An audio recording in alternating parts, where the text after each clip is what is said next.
You know, yeah, their live stream I had last night. Somebody's gonna look at that and be like, I knew he wasn't a real Christian. But I'm gonna say this. I am a Christian. And I mess up a lot. I mess up a whole lot. And what I want this channel to do is showcase those mistakes sometimes. To show you that I'm not perfect. I can't be perfect. That's all I'm gonna say on the matter. We got Phoneix, Wright. We got a new game. I'm gonna be live streaming. I was gonna do Life is Strange 2, but I was like, nah, not right now. I'm gonna probably do it like next month when I get done with the Walking Dead video. We'll see. But yeah, we playing Phoneix, Wright, Ace Attorney.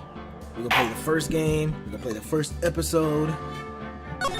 Shout out to Capcom, even though I don't really like Capcom all that much. Playing the first turnabout. First steps. I get an achievement for starting the game. Okay. Literally for starting to play the game.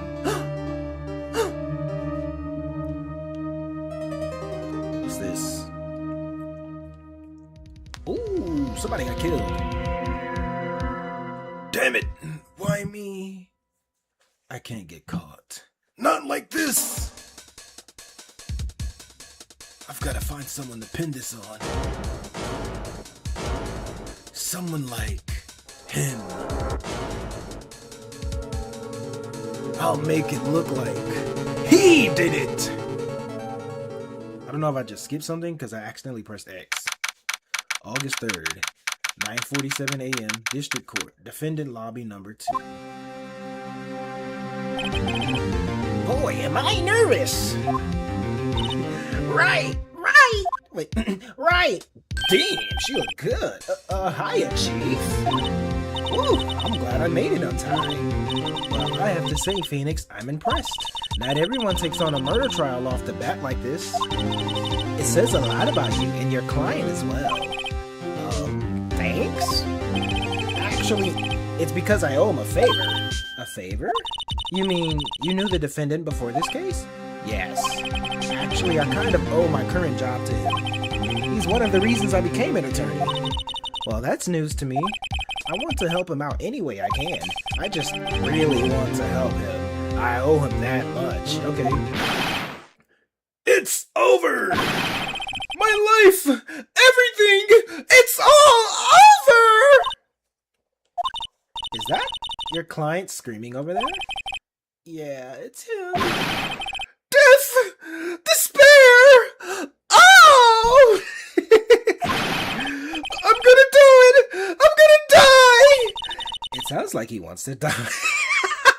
Yo, of course he wants to die. This nigga about to commit suicide or something like that. He said, yeah.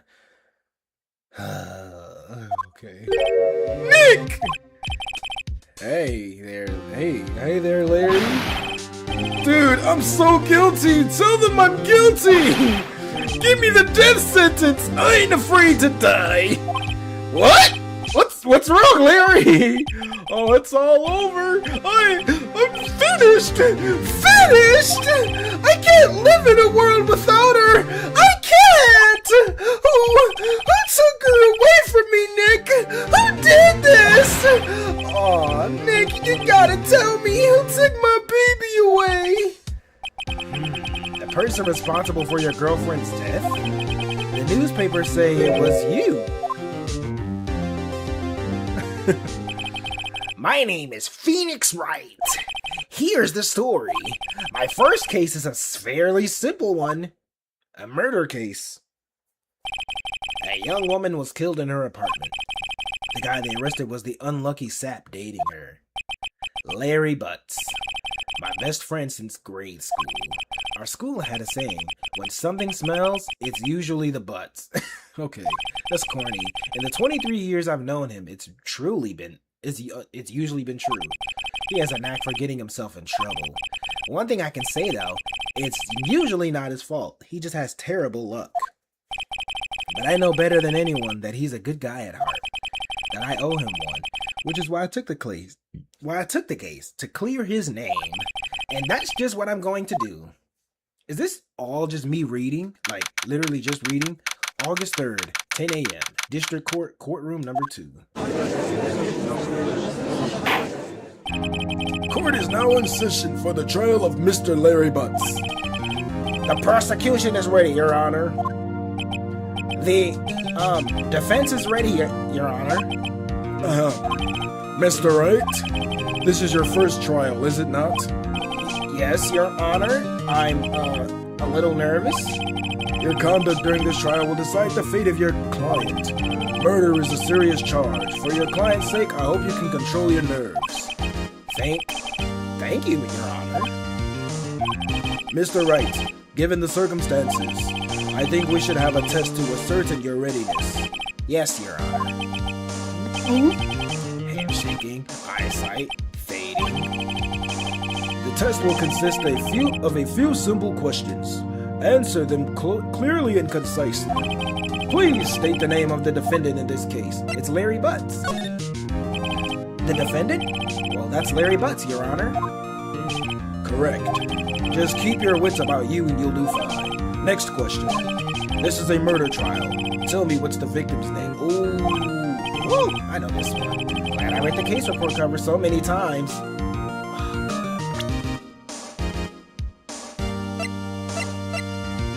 Okay, it's Cindy. Okay, it's Cindy.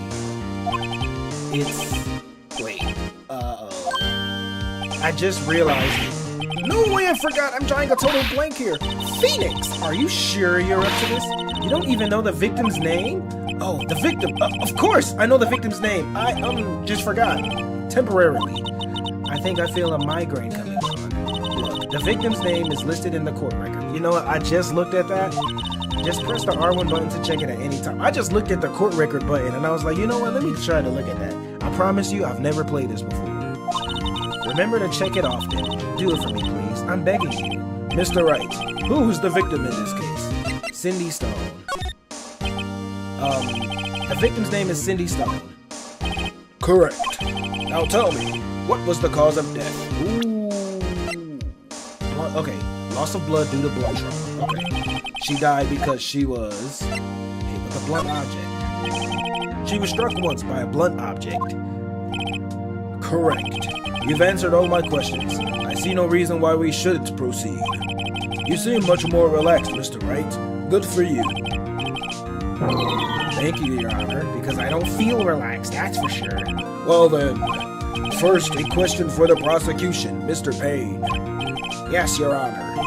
As Mr. Wright just told us, the victim was struck with a blunt object. Would you explain to the court what that object was? The murder weapon was this statue, the Thinker. It was found lying on the floor next to the victim. I see. The court accepts it into evidence. Statue added to the court record. Alright, so Shorty got hit in the head with this thing, a statue in the shape of the Thinker. It's rather heavy. So yeah, if she got hit with that once, I'm assuming that's heavy. 100%. Right. Be sure to pay attention to any evidence added during the trial. That evidence is the only ammunition you have in court. Use the R1 button to check the court record frequently. Got you. Mr. Payne, the prosecution may call its first witness. The prosecution calls the defendant, Mr. Butts, to the stand. Chief, what do I do now? Pay attention. You don't want to miss any information that might help your client's case. You'll get your chance to respond to the prosecution later, so be ready. Let's just hope he doesn't say anything unfortunate. Uh-oh. Larry gets excited easily. This could be bad. This could be bad! Oh, look at him. Ahem. Mr. Butts, is it not true that the victim had recently dumped you? Hey! Watch it, buddy! We were great together! We were Romeo and Juliet, Cleopatra and Mark Antony! Didn't they all die? I wasn't dumped. She just wasn't taking my phone calls. Or seeing me. Ever. What's it to you anyway? Mr. Butts, what you describe, generally what we mean by dumped. What you describe is generally what we mean by dumped.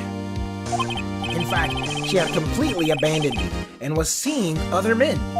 She had just returned from overseas with one of them the day before the murder. What do you mean, one of them? Lies! All of it lies! I don't believe a word of it! Your Honor, the victim's passport. According to this, she was in Paris until the day before she died. Passport.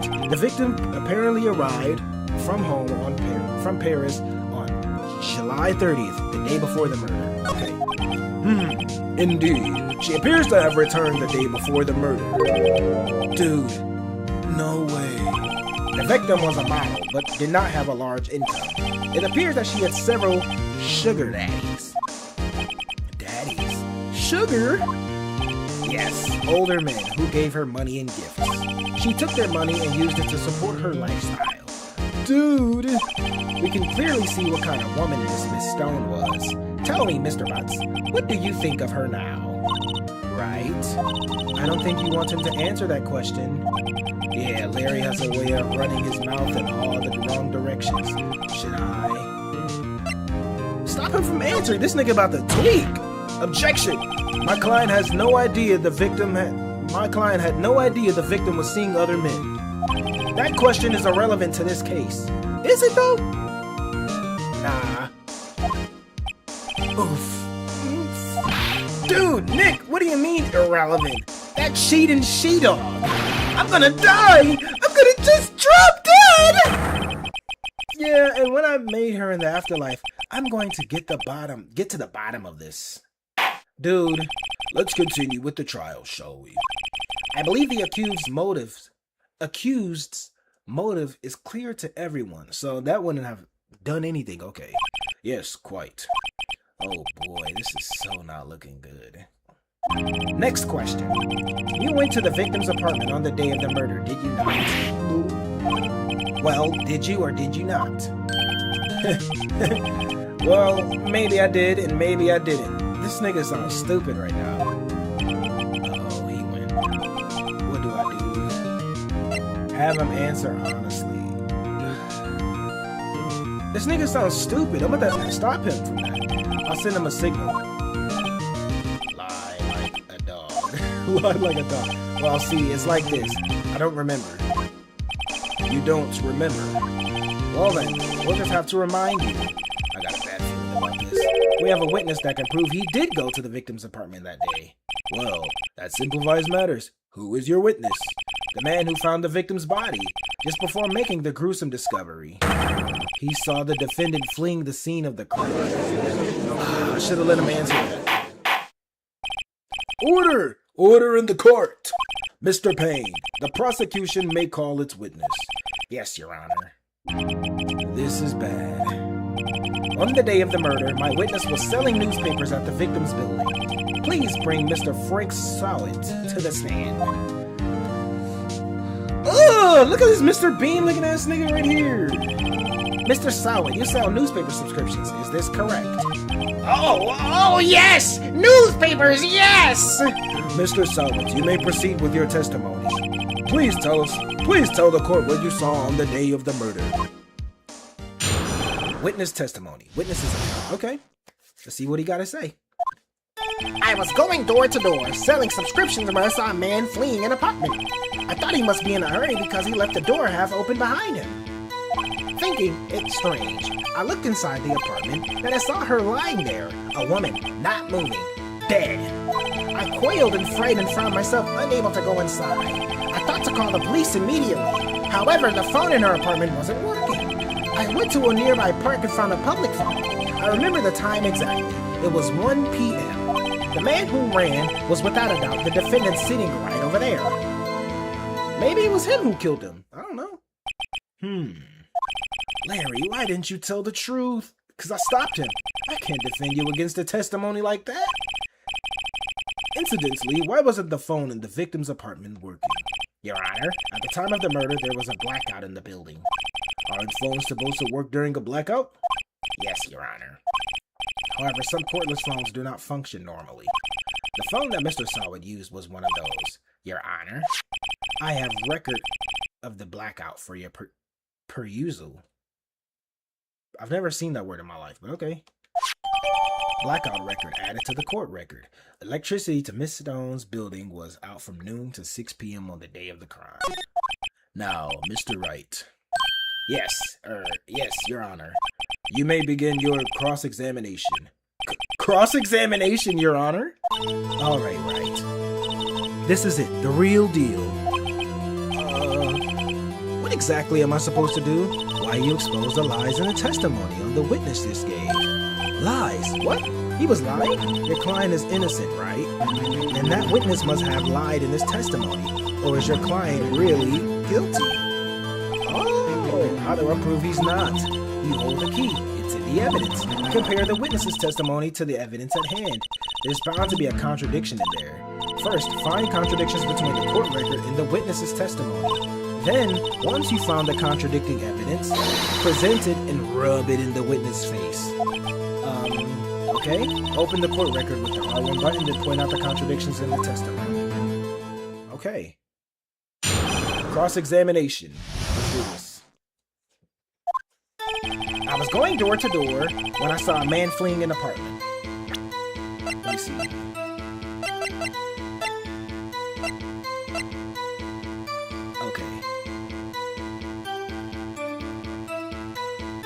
Okay, that's one thing.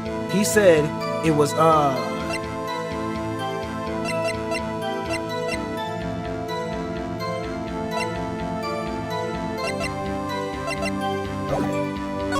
I thought he must be in a hurry because he left the door half open behind him. Let me see.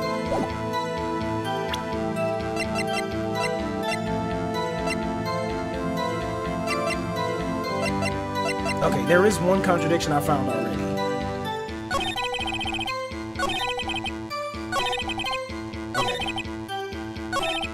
There's one contradiction I saw, which was he said it was 1 p.m. and it says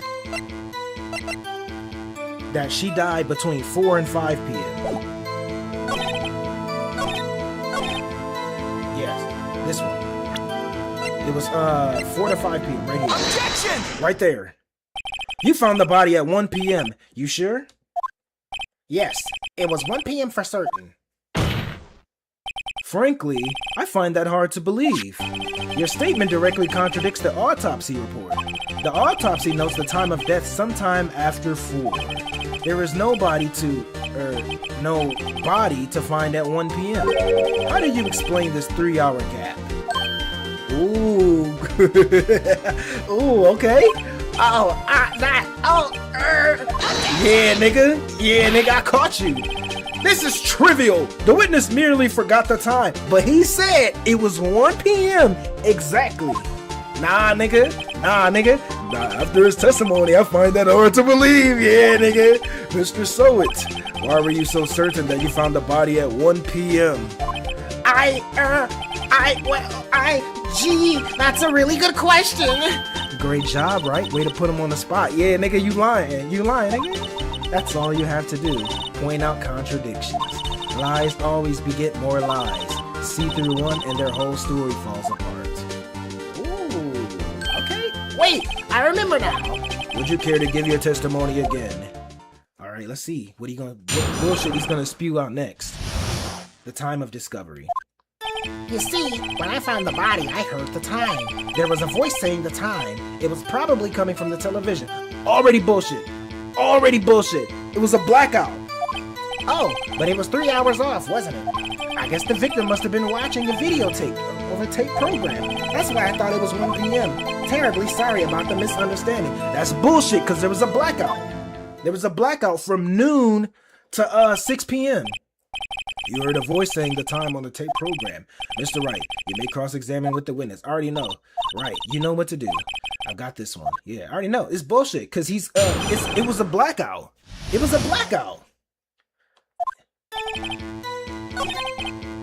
Yeah, probably coming from the television. Already, right there. Hold on, wait. Let me see. Yeah, right here. Must have been watching a videotape program. Right there. Objection! Hold it right there. The prosecution has said there was a blackout at the time of the discovery. And this record proves it. Yeah, nigga. You couldn't have heard a television or a video. The defense has a point. Do you have an explanation for this, Mr. Sowit? No, I find it quite puzzling myself. Quite. Ah, wait, I remember now. Mr. Sowit, the court would prefer to hear an accurate testimony from the very beginning. These constant corrections are harming your credibility. Absolutely, this nigga bullshitting. He bullshitting. That, and you seem rather distraught. My apologies, Your Honor. It must have been the shock of finding the body. Very well, Mr. Sowit. Let's hear your testimony once more, please. Let's see if I can find a contradiction in that bullshit he's spewing. Hearing the time. Actually, I didn't hear the time. I just saw it. There was a table clock in the apartment. It wasn't there. There was a table clock in the apartment. Wasn't there. What? There was a table clock in the apartment. Wasn't there. Yeah, the murder weapon. The killer used it to hit the victim. Bullshit. That's bullshit. Cause it was the it was the stone. It was the little headstone. That must have been what I saw. Nah, he bullshitting. He's sweating. You see the way this nigga sweat? You saw a clock. I guess that would explain it. The defense may cross-examine the witness. Gladly. You already know this nigga bullshit. This dude is bullshit. This nigga lying like 3 times back to back. Right here. The murder weapon was this. Objection! Right here. Wait just a moment. The murder weapon wasn't a clock. It was this statue. Now how is this supposed to be a clock? Whoa! You with your objections and your evidence. Just who do you think you are? Just answer the question, Mr. Sowit. Hey, I saw it there, okay? That's a clock. Your Honor, if I may. Yes, Mr. Payne. As the witness stated, statue is indeed a clock. This statue is indeed a clock. The neck is a switch. You just tilt it, that says the time out loud. As it doesn't look like a clock, I submitted it as a statue. My apologies. I see. So the murder weapon was a table clock after all. Well, Mr. Wright, it appears that the witness's testimony was correct. This is a clock. Do you have any problems with this testimony now? I mean, I gotta look at it again. Hold on. Because let me see. I'm gonna look through it again. Your Honor, there is a gaping hole in the witness's testimony. The only way you could have known the weapon was a clock is to hold it in his hand. Ooh. Yet the witness testified that he never entered the apartment. Clearly a contradiction. Indeed. The witness knew it was a clock because he went into the apartment. You're lying. You were inside the apartment on the day of the murder. I know he bullshit. Prove it. Prove I went there. I'll do better than that. I can prove that you were the one who killed her. You struck her with a clock, and the shock of the blow triggered the clock's voice. That was the sound of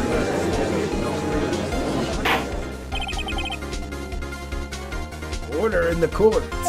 Intriguing. Please continue, Mr. Wright. Yes, Your Honor.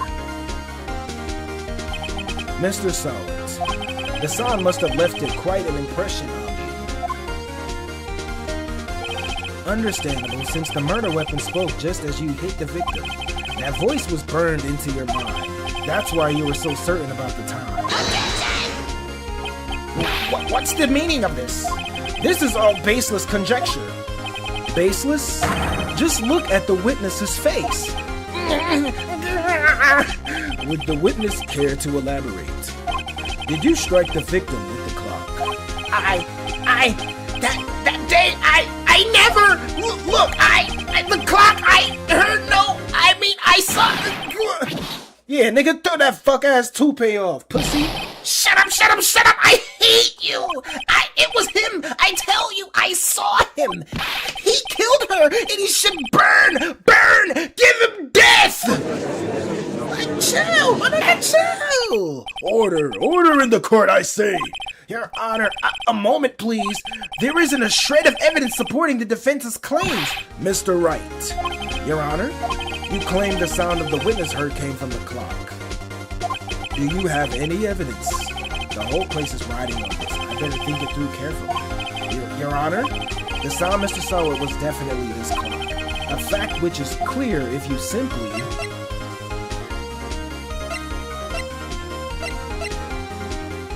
Well, try sounding the clock. Let's sound the clock here now in this court. Your Honor, may I have the clock? I ask the court to listen very carefully. I think it's 8:25. That certainly is a strange way to announce the time. Well, he is the thinker after all. So, we've heard the clock. What are your conclusions, Mr. Wright? Mr. Payne, can you tell me what time it is now? It's 11:25. Oh! 3 hours back! As you can see, this clock is exactly 3 hours slow. Precisely the discrepancy between what Mr. Sowett heard and the actual time of death. So, Mr. Sowett, try to talk your way out of this one. You forgot one thing. Uh-oh, what's he talking about now? While it may seem like the clock is running 3 hours slow, it proves nothing. How do you know it was running 3 hours slow on the day of the murder? If you can't prove that part, you don't have a case. He's right.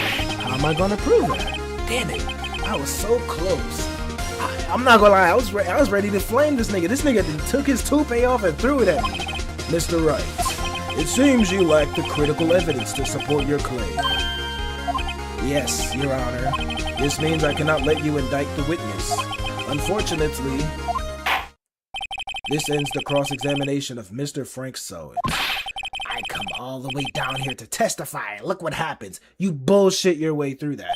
You treat me like a criminal. A criminal! You lawyers are all slime. I almost had him. Sorry, Larry. I failed you.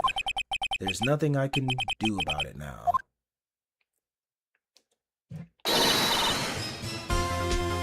Not so fast, Mr. Sowett. What happened? Chief! Listen up, Wright. Don't throw this one away. Not like this one. Think! But Chief, it's over. I can't prove the clock was slow the day of the murder. Nobody can prove that. Well, yes. But that doesn't mean you can't still win. Try thinking out of the box. Don't waste time doubting the facts. Assume the clock was 3 hours slow and think it through. Ask yourself, why was the clock 3 hours slow? Figure out the reason and you'll have your proof. Right, Mr. Wright? Can't you think of a reason as to why the clock will be 3 hours slow? Can I think of why the clock will be 3 hours slow on the day of the murder?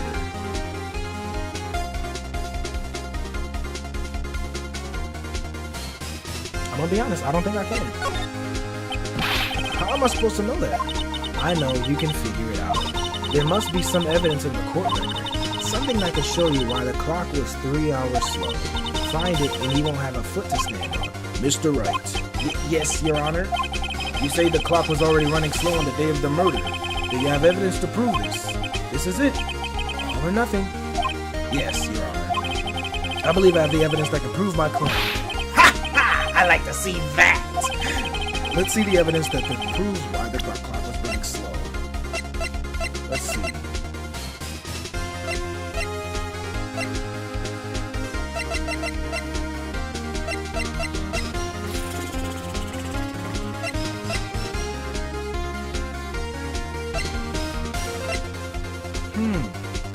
So, let me see. She died July 31st between 4 and 5 p.m. She got hit with this thing. The clock is 3 hours slow.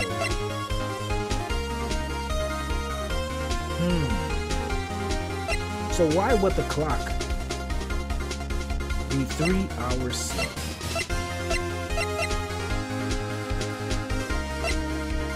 Why would it be 3 hours slow?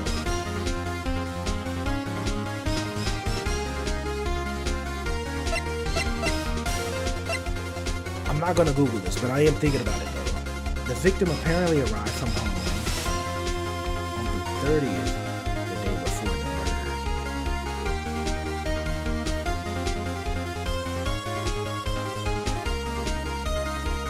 You know, I'm about to Google something real quick. And it's something that's kind of unrelated, but it does ask the question, where does Phoneix Wright, Ace Attorney, take place?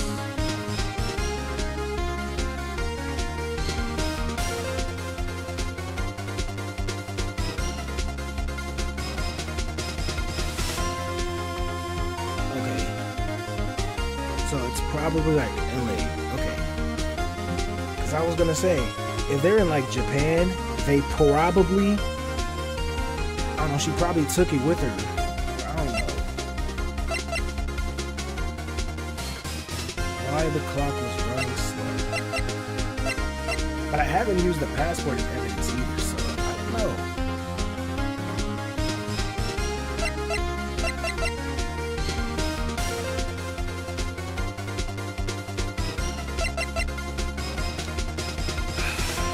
I don't want to get this wrong because I don't want to send my nigga to jail, but like, come on, I don't want to send this nigga to prison. But it's like, man.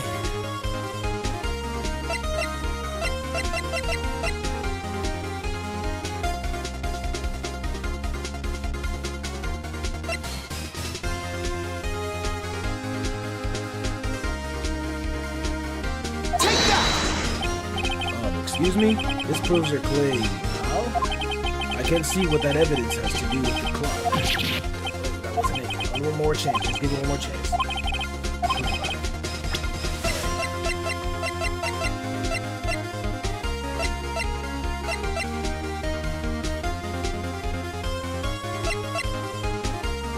Take that!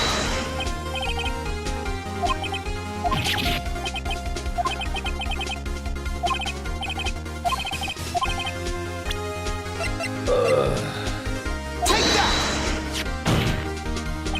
The victim had just returned from home abroad the day before the murder. As we all know, the time difference between here and Paris is 9 hours. When it is 4 p.m. here, it is 1 a.m. the next day there. The clock wasn't 3 hours slow, it was 9 hours fast. The victim hadn't reset her clock since returning home. That's why the time you heard when you struck her dead in her apartment was wrong. Proof enough for you, Mr. Solid. You know what? I actually was on the right track. I was on the right track when I was like, it's probably because she took the thing with her and she forgot to set it back. Otherwise, I was thinking like maybe, I don't know, the nigga hit her in the head and accidentally set the time or something like that. Mr. Solid, or should I say Mr. Did It? What you gonna do? What you gonna do? Oh, he foaming at the mouth. This nigga took foot. Order! Order, I say! What happened to this nigga that got rabies all of a sudden? Well, this case has certainly turned out differently than we all expected. Mr. Payne, your witness, he was arrested and has been taken away, Your Honor. Very well. Mr. Wright, yes, Your Honor.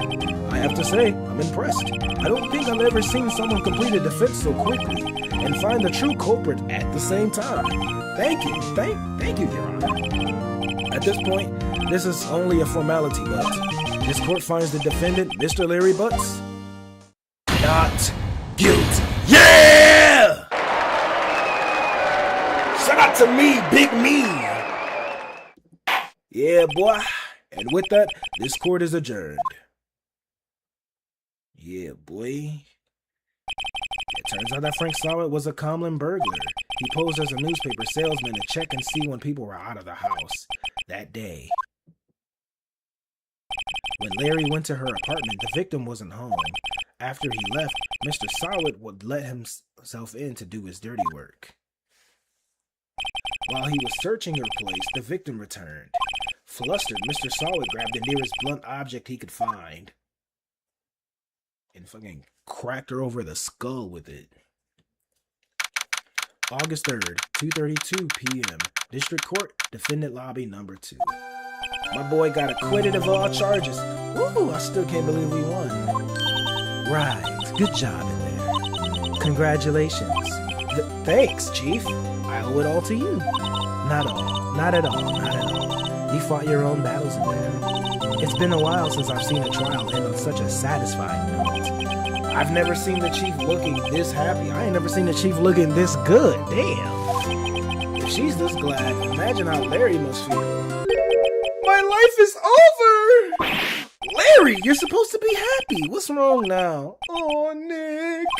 Don't worry about me. I'll be dead and gone. And this nigga about to kill himself. What the fuck? Good. Wait, no. I mean, bad.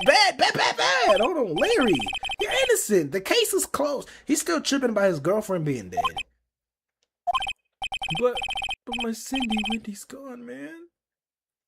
Gone forever. Larry, she was a... Nah, never mind. She was a hoe. Congratulations, Harry. Harry? Yes, you. I can practically see the headlines now. Harry Butts, innocent. Thanks. I really owe you one. I won't forget this ever. Let's celebrate. Dinner? Movie? My treat. Oh no, I couldn't. Hey, I was the one who got you off the hook. Oh, hey. Here, take this. It's a present. A present? For me? Wait, wasn't this the evidence that... Actually, I made this clock for her. I made one for her and one for me. Really? You made this? Well, thank you. I'll keep it as a memento. Yo, Nick, can you believe it? I was so into that chick. And she was just playing me for a fool. Don't that make you want to just cry? Larry. Are you so sure? Excuse me? I think she thought quite a lot of you in her own way. Nah, you don't gotta sympathize with me, it's okay. I'm not just sympathizing, really. Isn't that right, Wright? Don't you have something to show your friend? Something that proves how she felt about him? Huh? Oh, yeah, right. What's that? What the heck is she talking about?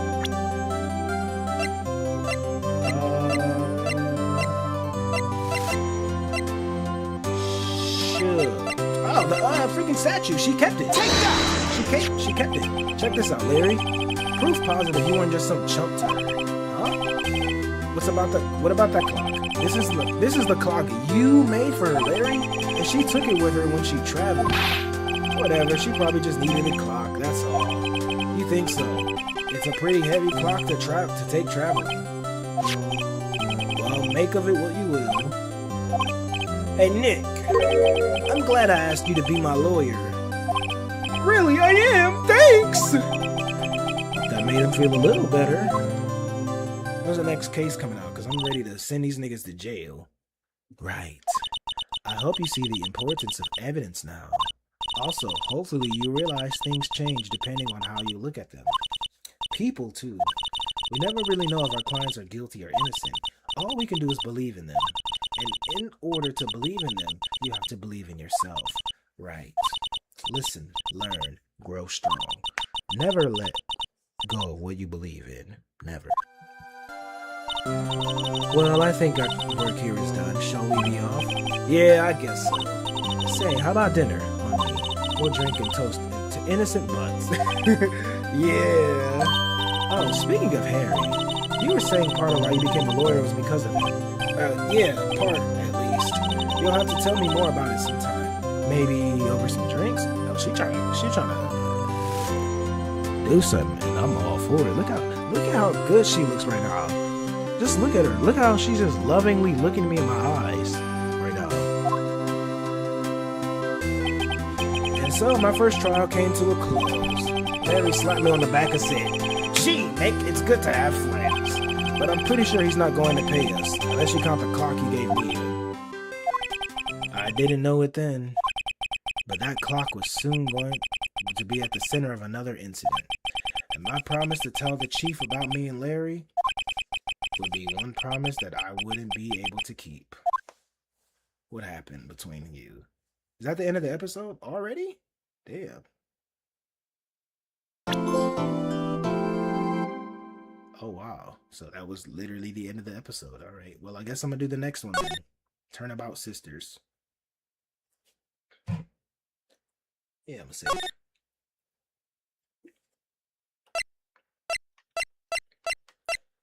I got like 10 save files. Nigga, I am not playing this game again. I'm not playing this game again after I'm done. Okay. So yeah, that's it.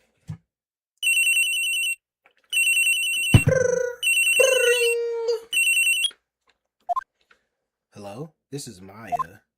Hey Maya, it's me. Mia. What's up? You haven't called in a while. Sorry, I've been so busy. How have you been? Well, lonely, and it's all your fault. Nah, I'm just teasing. I've been great. I'm finally getting used to having my own place. That's good to hear.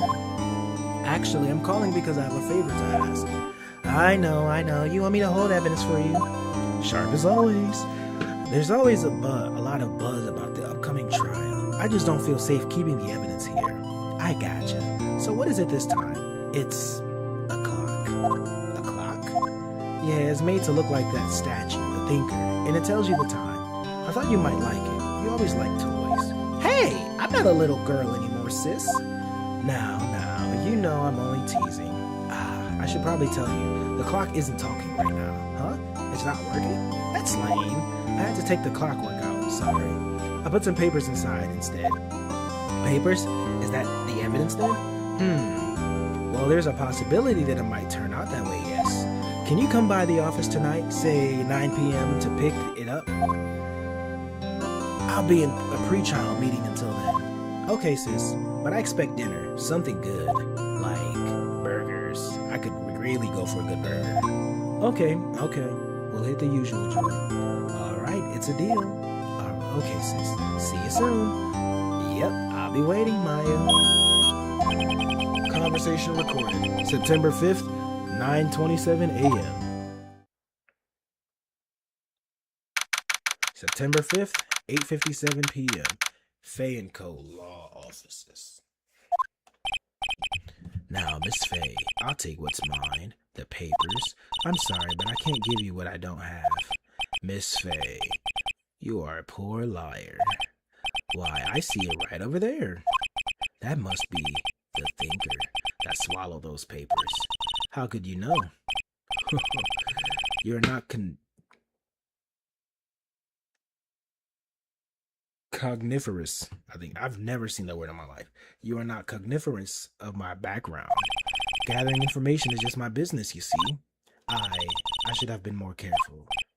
Oh, my dear Miss Fay, I'm so very sorry, but I am afraid I must ask you for one more thing. Your eternal silence. Farewell, Miss Fay.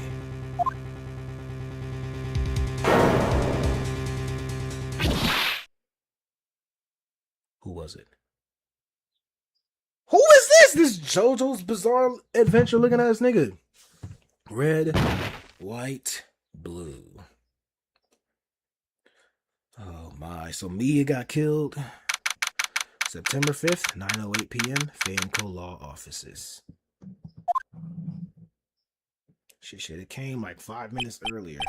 Uh-oh, I'm late. Huh? That's strange. Guess the chief left without me. She said her sister was coming over, so we should all go out for dinner. What's that smell? Blood? Mia! Maybe she's in her office. Examine. I smell blood. That can't be good. I have to check and see if Mia and the chief's okay.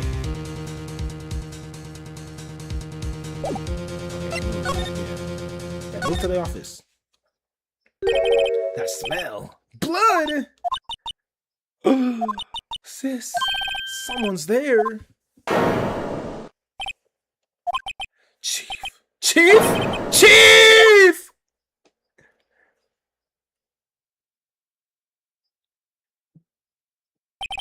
Who are you?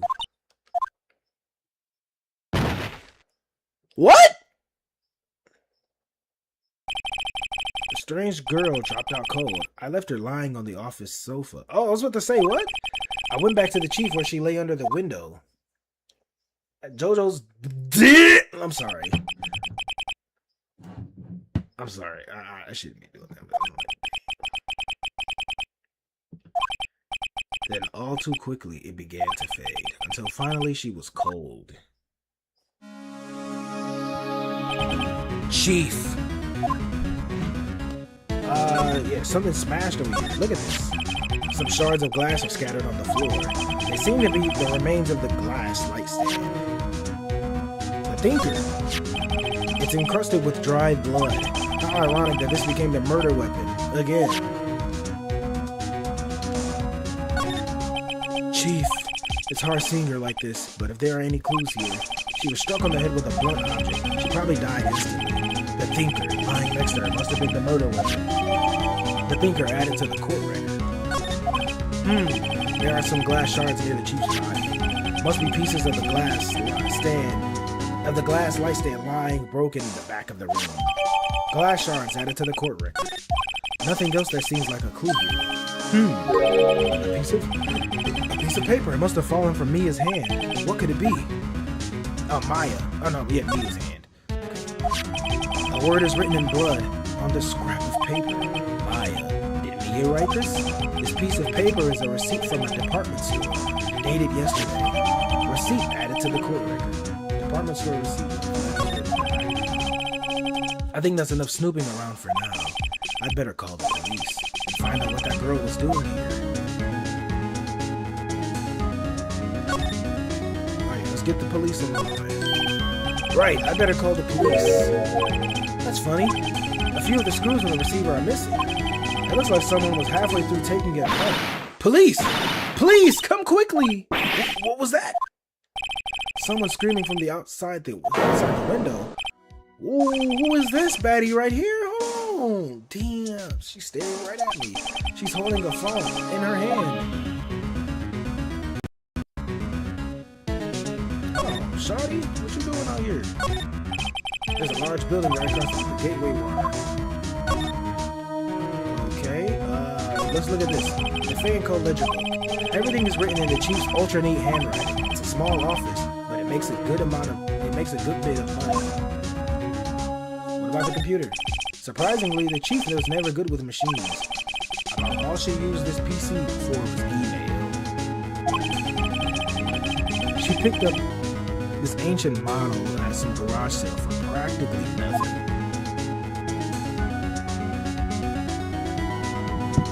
Let me see. What about this book? Nope, no clues here. What about this plant? Oh, okay, it's not. I was gonna say, it's not letting me. It'll glow yellow when it's all the chief's important documents are packed in here. This is where she filed her case records and recent memories.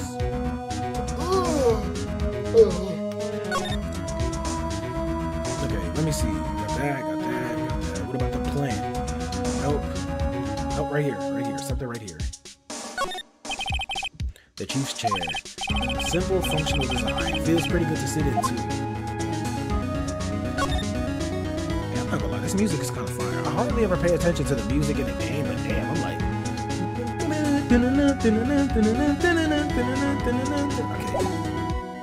Okay, let's move. Yeah, let's call the police. Oh, I better not use it. Okay. So I guess we can move out here. That girl just now. Where'd she go? I put her right there on that sofa. Uh-oh. I hope she didn't run on me. Yipes. Scare me like that. Excuse me, but who are you? It's okay. I work here. Maya Faye. Maya Faye? Maya. So Mia was writing this girl's name. Maybe I should show her the receipt. I never thought there'd be a use for evidence like this outside the courtroom. I was gonna say, present this.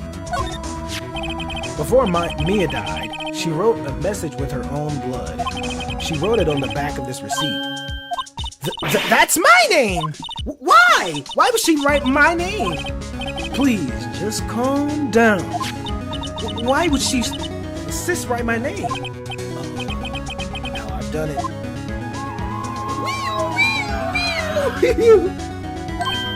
Police coming. Sounds like they're coming this way. Freeze! Police!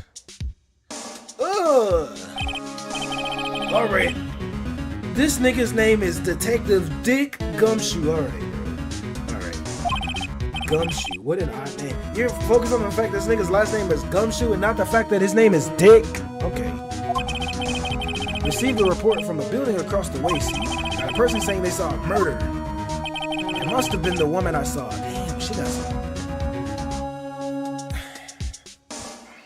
I'm not even gonna say it. Anyway, I don't want either of you moving 1 inch, okay? Great, just great. Maya, wait, she wouldn't have. Whoa! Excuse me. This word Maya here mean anything to you? That's my name. What? The victim drew this here, not in her own blood, see? With her dying breath, she wrote down the killer's name. Killer? I'm not. Case closed. You're coming down to the precinct, ma'am. What? Mia's younger sister, Maya, was arrested on the spot. I was taken in for questioning and didn't get out until the next morning. My eyes were heavy, but I couldn't sleep. I sat around, waiting for visiting hours to begin at the detention center. I had to talk to Maya as soon as possible. September 6th, 9:07 a.m., detention center, visitor's room. Wow, they have poor Maya locked up like a criminal. Oh, it's you, the lawyer. Good morning. Good morning. She looks so tired. Are you going to be my attorney? Well, that's what I wanted to talk to you about. It's up to you, of course I will. Sorry, not a chance. First things first, I better get her cheered up. Yeah, of course I will. Cheer up. Really? Whoa, did I say the wrong thing? She looks sadder now. What's wrong? You don't think I can do it? No, no one could. Who would believe me? Even you, when you found me in the office, you looked at me like I had done it. Did I look at her like that? No, I never thought. It's okay, I understand. And I've also heard about you. Heard what about me? I was talking to my sister on the phone the other day. Today was my junior partner's first time in court. Wow, really? How'd that go? It was quite the scene. Honestly, I was on edge the whole time. It's been a while. Ha! So he crashed and burned? He's a genius. One of those strike fear in the hearts of evil types. The only thing he's lacking is experience. Huh, sounds like it was fun. Well, I know who to go off to if I ever get in trouble. Oh, no, I don't know, Maya. I think you might want to wait. Give him 3 more years. That is, unless you want to be found guilty. Oh, man. That's what she said. Of course. I'm sorry. I didn't mean to insult you. Nah, it's okay. It's true, I guess. But at the same time, I can't just sit by and watch. When I think of the person who did this to Mia, I know. Let's look at her. I was about to say, let's look at her eyes. This camera. Smile for the camera. Is that literally all I got? Who is this nigga right here? This guard monitors the visitors room. He hasn't moved an inch. A real pro, this guy. He should be like, I don't know. He should be guarding the king of England. I think it's the king, right? The king of England? No.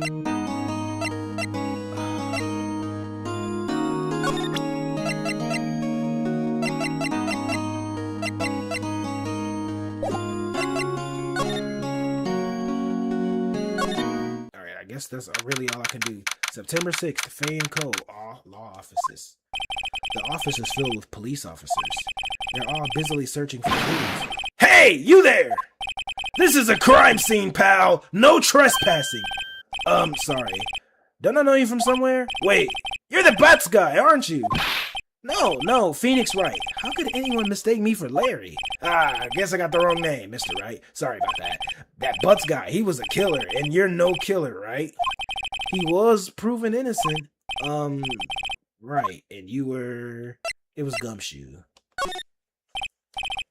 Gumshoe, wasn't it? Dick Gumshoe? Like, bro, nobody's taking you seriously with a name like that. Dick Gumshoe. Right, at your service. Big Dick is on the way. Nah, your name is Little Dick, nigga. That's the type of energy I'm getting. Hang on! That's Detective Gumshoe to you, pal. Yeah, Detective Gumshoe. Anyway, get the name right. And don't go calling me Dick. Alright, Dick. Hey, Dick. Hey, Dick! Get over here! Yes, sir! Yeah, nigga. Yeah, nigga, listen to your boss, nigga. Be right there. Yeah, nigga. You're her lawyer, right, pal? If you got business here, you better do it quick. Ooh, he thinks I'm Maya's lawyer. Alright, let's go ahead and examine now. Hey, hey, hey.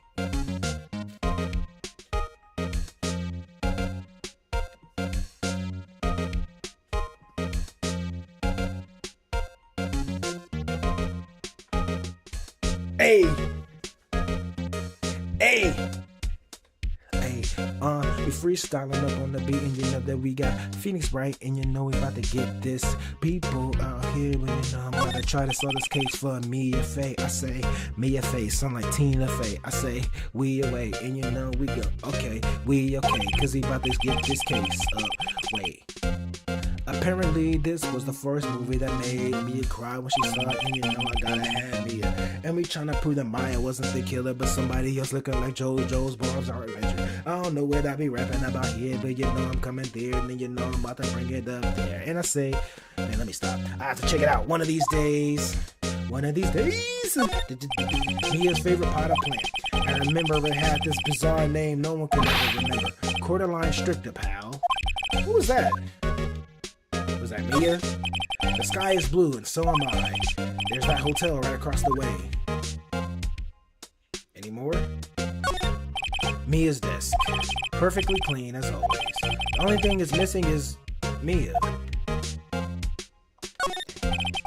There's a horrendous amount of legal books here. Scarier still that Mia probably read all of these.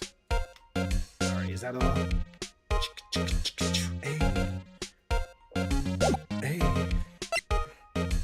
Get out the way, Dick. We're not going to the dissension center just yet. I'm not gonna present anything. Mia or Maya.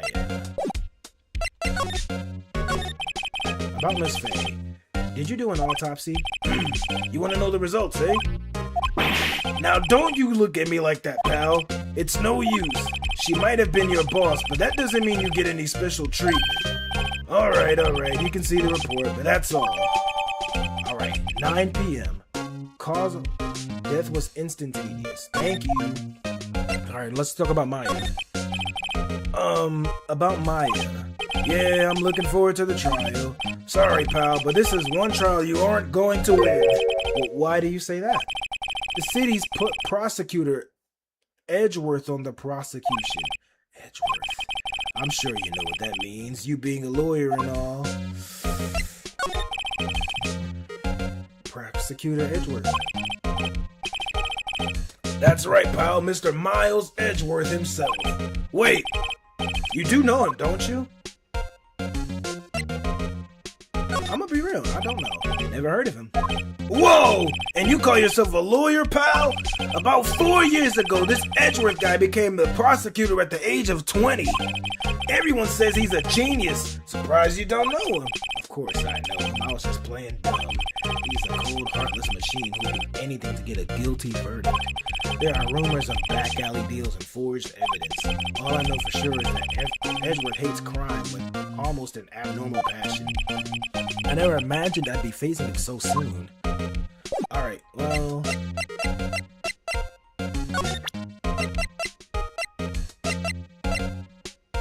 I could present this to him. I was wondering, do you know anything about this? That statue? It's the murder weapon. Huh, he thinks the clock is just a statue too. I'm starting to wish I'd never seen this thing. Hey, what about this? There was broken glass at the crime scene, right? Oh, that. Seems like a glass stand next to the victim fell over. The glass shards are pieces of the broken stand. Let's present that to him.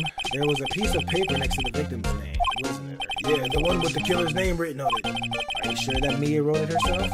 Given the condition of the writing, it's hard to say if it was her handwriting or not. So there's no proof that Mia wrote it. Okay. Okay, let me see. So we got all that stuff. Let me see. Let me bring up the autopsy as well. Thanks for this. Don't mention it, pal. When it comes to dealing with lawyers, fight fair and square is our motto. I don't know how I feel seeing everything written up like this. It makes Mia's death seem so routine.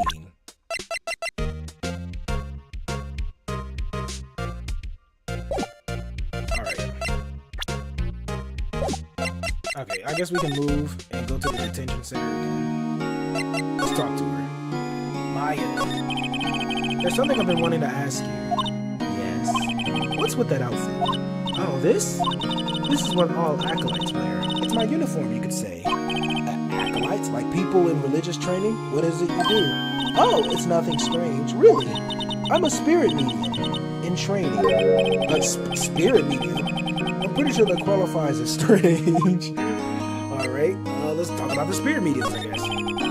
So you're an acolyte, medium in training. That's right. The Fae family, especially the women, have always been very sensitive to the spirit world. Okay, so that might have been Mia trying to correct me on that name. Okay. Wait a second. You said the Fae family. So Mia was into that stuff too? Of course. She left the mountain to follow her career, she said. Her powers were first class too. I had no idea. Wait. What? So you're a real honest to good spirit medium with ESP and all that? Yes, in training. Well, you can't contact Mia's spirit then. We can just ask her who killed her. I'm sorry. I'm still in training. I couldn't do something on that level. I thought that would be too easy. Yeah, and you can't really do stuff like that because, it's necromancy. But we're not dealing with necromancy and all that other. Let me get some water. I'm thirsty. I got tea. But I need water.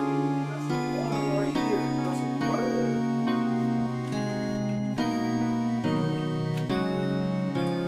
That's some good water to cleanse my spirit. Alright, let's talk about the day of the crime, though. Could you tell me about the day of the murder? Yes! Let's see. That morning, I got a call from my sister. She wanted me to hold on to a piece of evidence for an upcoming trial. Evidence? Yes, that clock shaped like the thinker. The one Larry made. How could that have been evidence in the case? Right. She said something about that. I remember. Do you want to hear it in her own voice? Her own voice? Yes. I'm pretty sure our conversation is on my cell phone. You recorded it? Yeah, I forgot on how to delete those things. Yeah, nigga, use that as evidence. So you say you have a conversation with your sister on the cell phone. Let's hear it. Right. Oh, I just remembered. That detective took my cell phone. Sorry. Of course. Okay. Next time I see Detective Gumshoe, I'll ask him for it. I'll write you a note so you don't forget, okay? Sure, thanks. A conversation I had with my sister recorded on my cell phone. Huh? Something the matter? I was wondering, could I ask you a favor? This is the address of a famous lawyer. My sister gave me this a long time ago. She said if I was ever in trouble, I should call him. And, well, I'm in trouble. Do you think you could go ask him to represent me?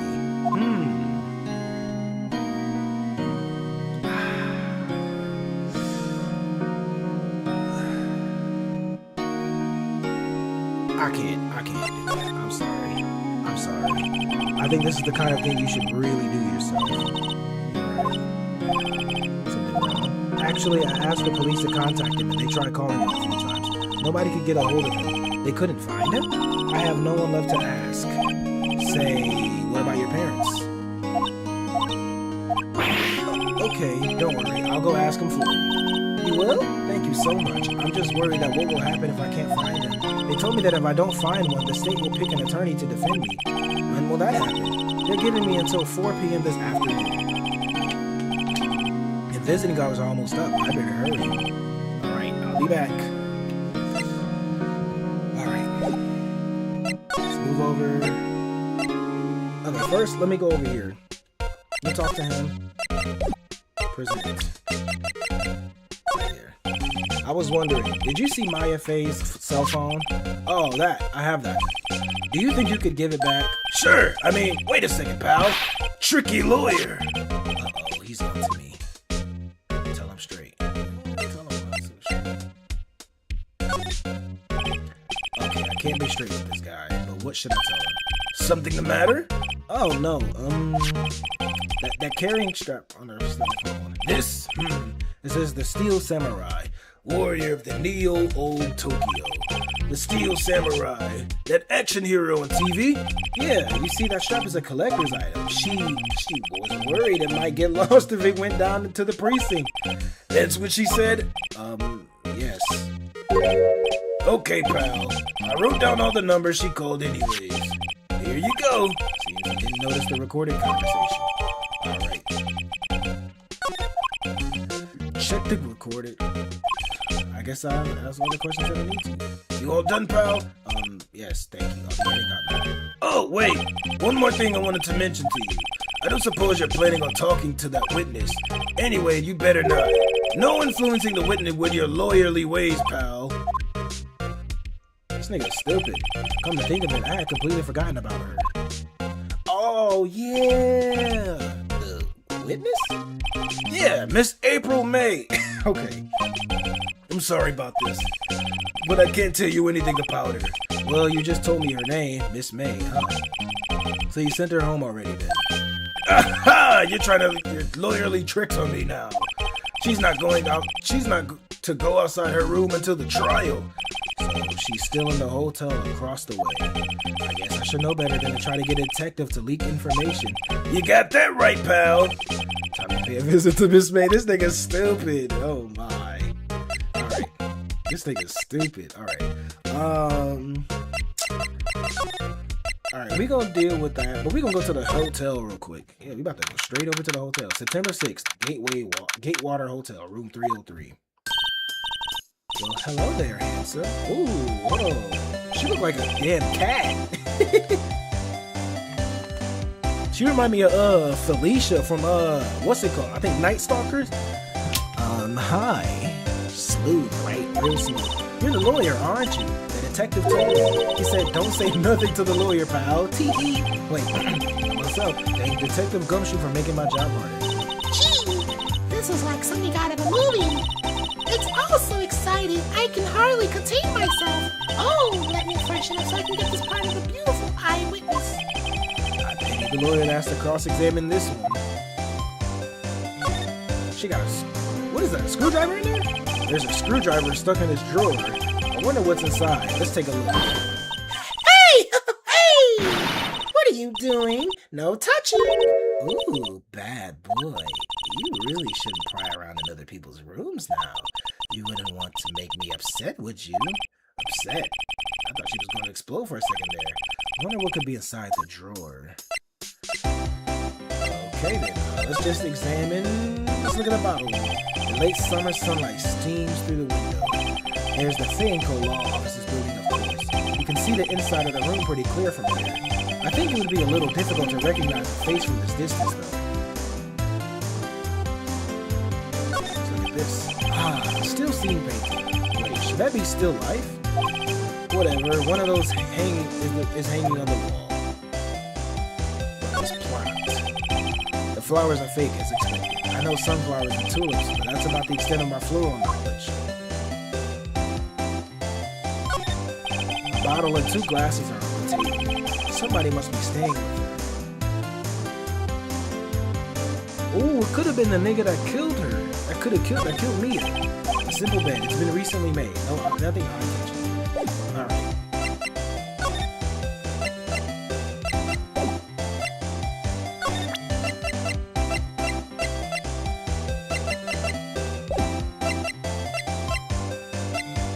Let's talk to her about this room.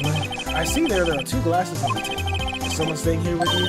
Ooh, what an amazing powers of observation. You must be one of those famous detectives like on television. Oh no, not me. I'm just a lawyer. Say, Mr. Big Detective, why don't you go looking for clues in the garbage? This maid is not like nosy little lawyers. Oh boy. Alright, let's talk about her then. Could you... Just who exactly are you? Ooh, Mr. Lawyer, are you hitting on me? No, hey, I'm just doing my job here. Tee-hee, you know when you're cute. You know you're cute when you blush. Believe me, this is the first time in my life I've ever blushed this much. Right, can you just tell me what it is you do? Well, no! Tee-hee, you've had your little hopes up in you. She's not gonna tell me shit. I'm just... Oh, look at her eyes. Oh yeah, something's suspicious with her. Something is suspicious with her. We're not even about to go over there. Seems like Mr. Grossberg is out. Maybe I should just wait for him to come back. If that wasn't the most over-the-top clearing of the throat I've ever heard. So you're the one they say has been looking for me. Yes, that's me. He looks even grander than I imagined. That badge on your collar. So you're a lawyer, are you now? Yes, well, yes. And what do you want?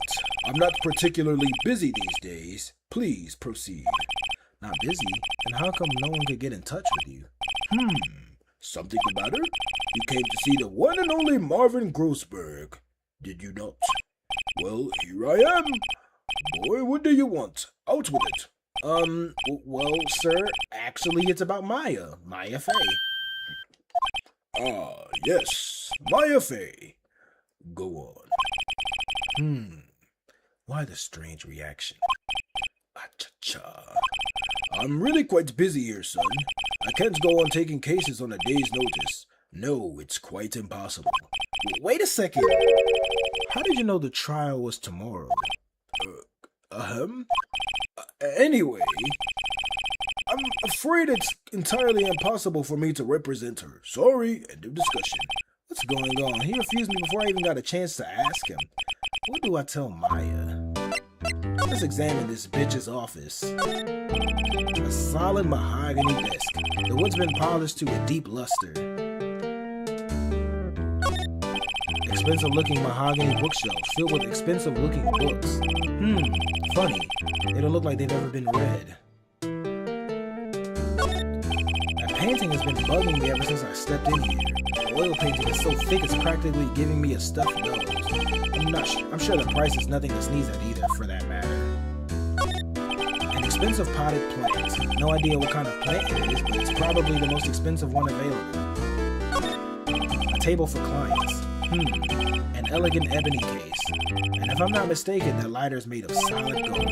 Even I could tell when someone's got money to burn. Oh yeah. Alright. Is there anything else I have not looked at? His chair, anything else like that? Alright. Let's talk to him. Yeah, let's talk to him. Your refusal, first of all.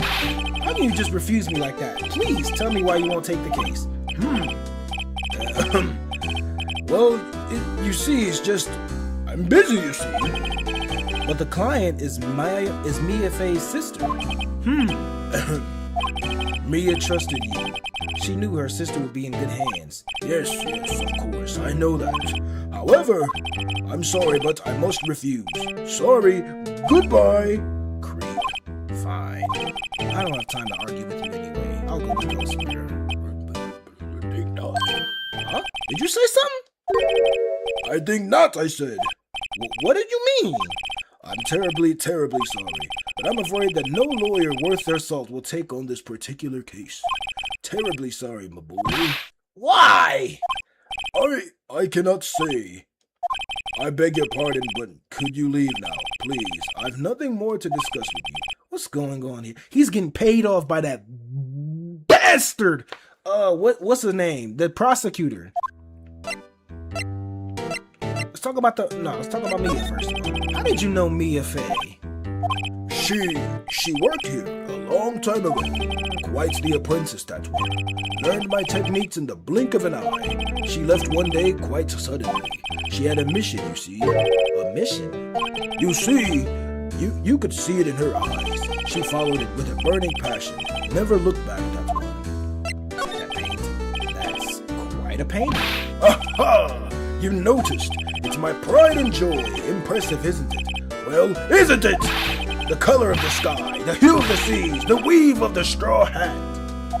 It's worth at least 3 million. I have no intention of parting with it, of course. No, I won't sell it, not even to you. I wasn't interested. It's not for sale. I'm not buying. I'm not buying. Jeez. This nigga impressed about this painting. Alright, we gotta go to the detention center and, let Maya know. 342. Hiya, Maya. Oh, you're back. Did you find the lawyer? Well, what do I tell her? Well, see, just be honest. I really don't think you should use that guy. He didn't seem healthy. He was all skin and bones. What really happened? You don't mean he refused to help? I see. I've been abandoned then. Girl, I'm not abandoning you. We're not moving. Let's talk about your family. What about your family? I only have my sister. My father died when I was very young, and I don't know where my mother is. Don't know. So she could still be alive. The women in my family have been mediums for generations. They say a lot of spiritual power runs in our blood. About 15 years ago, our family was involved in an incident. There was a man, and he ruined our mother's life. Ruined. After that, she disappeared. Several years after that, my sister announced she would become a lawyer, and she left the mountain. So you live by yourself? Yes, I've gotten used to it. Oh, also, I had to become independent or I will lose my powers. I feel bad for her, all by herself up on that mountain. So, who was this man who, ruined your mother's life? About 15 years ago, there was an unusual murder case. It made quite a stir. Everyone was talking about it, apparently. The police were running out of leads and they were getting desperate. Wait, they didn't use a spirit medium, did they? The police convinced my mother to try to contact the victim. Wow, so what happened? The case was solved, we thought. You thought? The man my mother helped the police capture was innocent. The police's consultation with a medium had been carried out in secret, of course. But a man found out about it and leaked it to the press. He told all the papers that my mother was a fraud, and the media jumped on it big time. My mother, became a laughingstock of the nation. I see. White. Excuse me? White? That was his name. My sister had told me. White. Just a little longer now, before the state-appointed lawyer comes, I guess. 4 p.m. Time's up. What should I do? Do I just leave her and go home? Defend her. Defend her. I made up my mind. I'm going to defend you whether you want me to or not. Why? Why? Well, I can't abandon you. No one is as sad as a person without any friends. I know, I've been there. A long time ago. Look at him. Why did I become a lawyer in the first place? Because someone has to look out for the people who have no one on their side. Maya, I won't abandon you. You can count on me. That's so kind of you. Alright, well, we can't go back now. Well, let's fight this one and get you out of here. Right, thank you. Woo, she smiled at last. She looks like an entirely different person. One last question. You are innocent, right? Yes! And I trust you. So you trust me too, okay? It's a deal. So, what's next? There's something that's been bugging me. Just what was inside that strange woman's drawer? It was when I tried to look in that drawer that she got all defensive. There had to be something in there. Alright, let's go to the thing then. Let's go to the hotel. Good afternoon, sir. Excuse me, you are... I beg your pardon, sir. I am the bellboy of this establishment at your service, sir. Oh, right. I've just come up to deliver room service, sir. Do you know where Miss May might be? I believe our guest Miss May is currently using their, facilities. If you've no need of anything, I'll be taking my leave. Please, stay as long as you like. Enjoy. Yeah. Wait. No! Hey! Why does it seem like every time I come here, I end up embarrassing myself? Wait, now's my chance to snoop around a bit. I almost forgot. Ah! You came back quick. Might as well ask you to inform that Miss May there's a message. Might I ask you to inform Miss May that there was a message for her? Please tell her that Mr. White of Blue Corp phoned. Oh, right, sure. Mr. White of Blue Corp. Where have I heard that name? The name that Maya just said. White. That was his name. My sister told me. Yeah. White was the name of the guy who ruined Mia and Maya's father. Could it be a coincidence? You know we about to go in there, right? We know we about to go in there. There's a screwdriver, yeah. What do we have in here? Wiretap. What would a woman like her be doing with a thing like this? Wiretap ad. Oh, wiretap. Okay. There's definitely something suspicious about this Miss May. Why would she have something like this in her hotel room? There's a story behind all this. I know it. Alright. I'll be using this bit in an evidence. I will be using this bit of evidence in tomorrow's trial, that's for sure. For Maya's sake, I'll get this woman's bottom. Wait, I mean, you know what I mean. Oh, bellboy, still there? Time to scram. I look forward to tangling with you tomorrow, Miss May, in court. She about to pop up booty naked with her titties out. She gonna be like, no, bellboy. What? Yes, I would love to save my progress. Why is that even an option to not save in? Okay, so day 2, the trial. Sweet.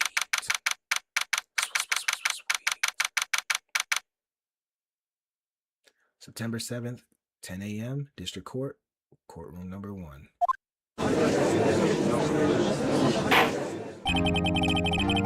Court is now in session for the trial of Miss Maya Fey. The prosecution is ready, Your Honor. Edgeworth, yes, you. I've seen you before. I think I've seen Berlisi play this game now that I'm thinking about it. Maybe, I don't know. The defense is ready, Your Honor. Miles Edgeworth. I'd better not show any signs of weakness today. You know what, can I turn on like the sound or something like that? I don't know.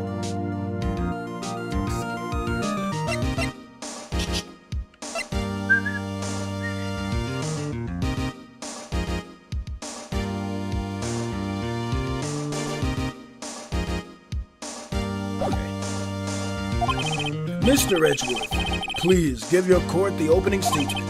Thank you, Your Honor. The defendant, Miss Maya Fey, was at the scene of the crime.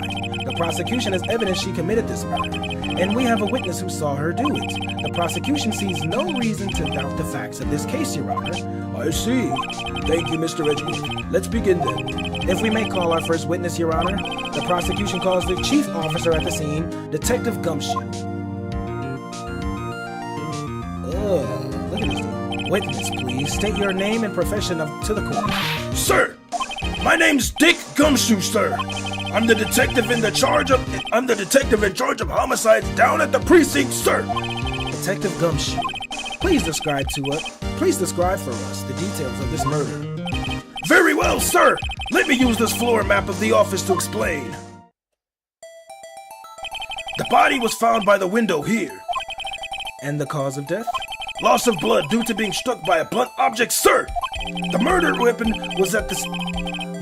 was a statue of the thinker found next to the body, sir. It was heavy enough to be a deadly weapon, even in the girl's hands, sir. The court accepts the statue as evidence. They're still calling it a statue. Floor plans added to the court record. Okay. Now, detective. Yes, sir. You immediately arrested Miss Maya Fey, who was found at the scene, correct? Can you tell me why? Yes, sir. I had hard evidence she did it, sir. Detective Gumshoe, please testify to the court about this hard evidence. Witness testimony. As soon as the phone call came in, I rushed to the scene. There were 2 people there already. The defendant, Miss Maya Fey, and the lawyer, Mr. Phoneix Wright. I immediately arrested Miss Maya Fey. Why, we had a witness account describing her. The witness saw Miss Maya Fey at the very moment of the murder. The very moment, you say? Very well, Mr. Wright. You may begin your cross-examination. Yes, Your Honor. Cross-examination, what? can see a single contradiction in that testimony. Smack. Hey, Maya just threw something at me. What's this? My sister couldn't find any contradictions in the witness testimony. She would bluff it and press the witness on every detail. The witness always slips up and says something wrong. It worked lots of times. I should have expected Maya would know some of her sister's tricks. All right, let's give this a try. Something the matter? No, Your Honor. I'd like to begin my cross-examination. I was like, yeah, there's really nothing he said wrong, maybe. Okay, I rushed in the scene. There were 2 people already. The defendant, Miss Maya.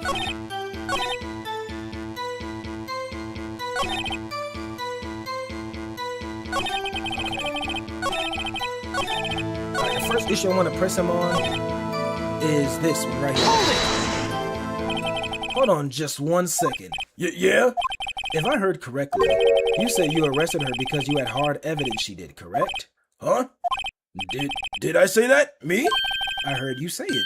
You did say it. You did say it. Exactly. What about this suspicious woman in Pink's claim was hard evidence? What? Miss May isn't suspicious, and she sure isn't pink, pal. Well, I guess she is pink. That's enough, Detective Gumshoe. Do you have any more solid proof other than her claims, Detective? I guess pressing it can have its advantages. Yes. God. Sorry, I got the order of the things mixed up in my testimony, Your Honor. Sir. He also forgot that he got the frigging receipt with her name on it. There was something I should have told you about first, Your Honor. Very well, Detective. Let's hear your testimony again.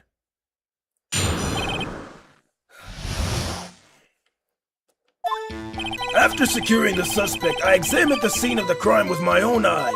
I found a memo written on a piece of paper next to the victim's body.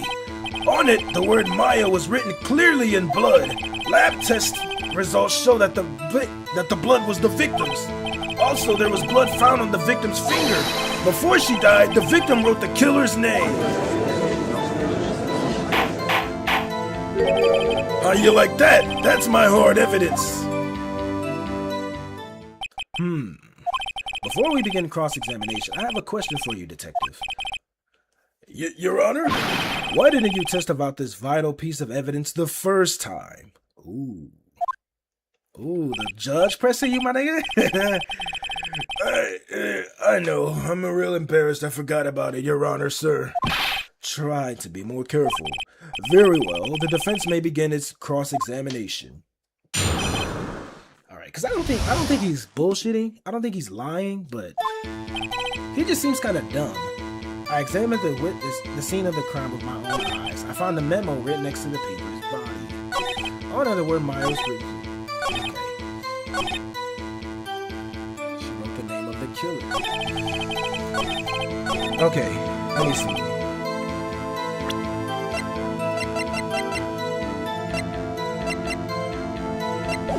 So he said,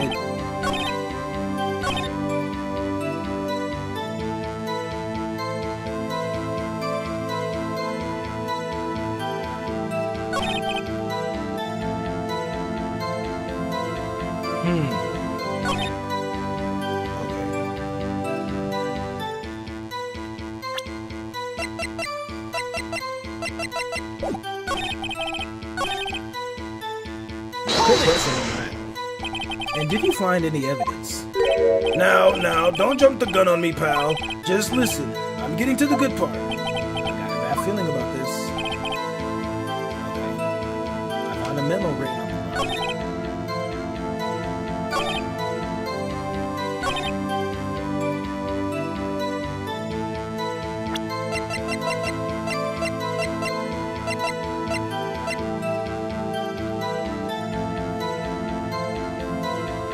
Honestly, this nigga is kind of, okay.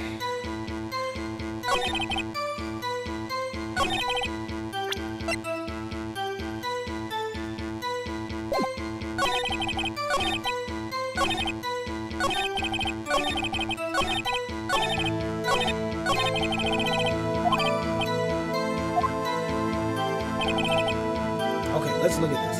You secured the scene with your very own eyes. I found a memo Is this a memo? Is it a receipt? Okay, I might press some on that, but I don't know.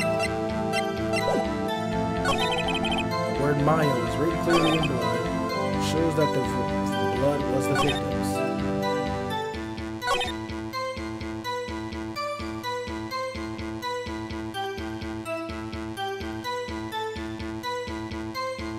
You know, I want to do something. I want to listen to this real quick. I want to check this out. What's up, Maya? I haven't called in a while. It's time. That's a clock.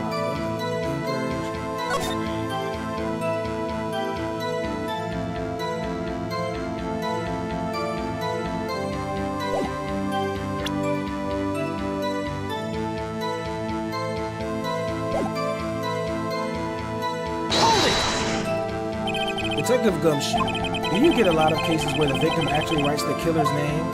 Sure, it happens all the time in books and in the Movies. This isn't a movie, detective. Oof. Let's talk about reality, shall we? I guess I haven't heard of many cases. No. Don't you find it odd that the victim would write down a name, especially the name of her own sister? Yeah, actually, you got a point, pal. Objection! Stop it right there. The witness's opinion on the matter is irrelevant. The facts are clear. The victim wrote down the name of the accused. The victim told us the name of her killer. Okay, Order! Order! that didn't go so well. That's right, what he said. That's his whole testimony. Okay, there has to be a contradiction in there somehow. So what contradiction is there? I don't see one. Let me look at everything. Okay, it was on the 5th, 9 p.m., blunt force trauma. Let me check this out.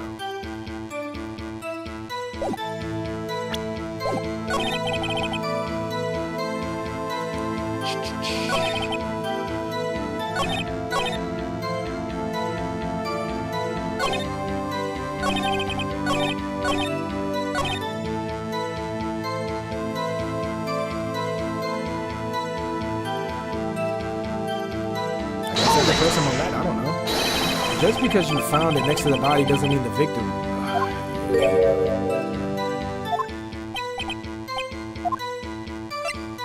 I did the killer, Miss May. Well, it couldn't have been her if she was across the street. This stupid Miss May, the killer. Seriously, the killer. Objection! This is going trash right now. If that's the case, where's your evidence?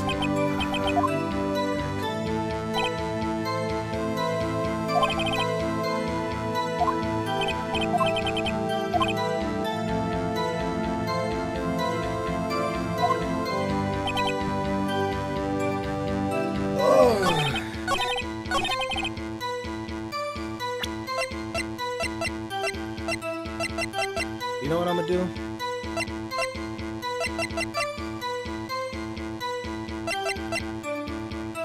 Objection! Let's just press this out. This is evidence. Clearly reveals the contradiction in that statement. How exactly? Fuck. This game is hard already.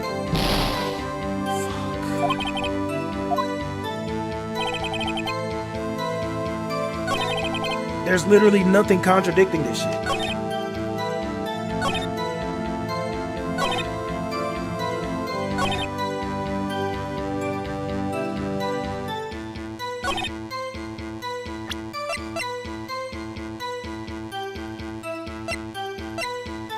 Let's just Objection! Your Honor, that statement contradicts this evidence. It does? I don't see anything contradicting. Oh, I'm cringing right now.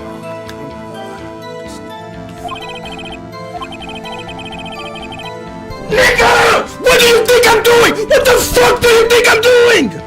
Fuck!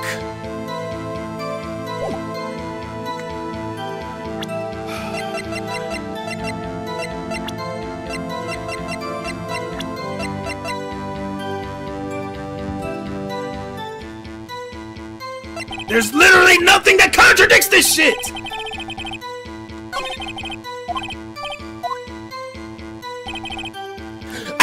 securing the suspect.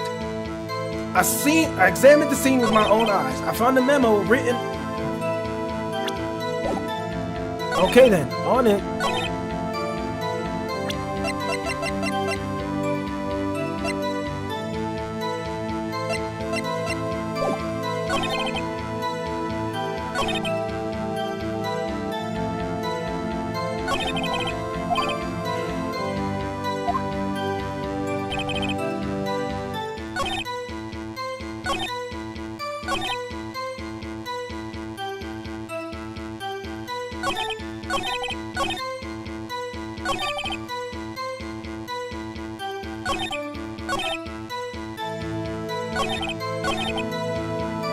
Hold on, wait a second.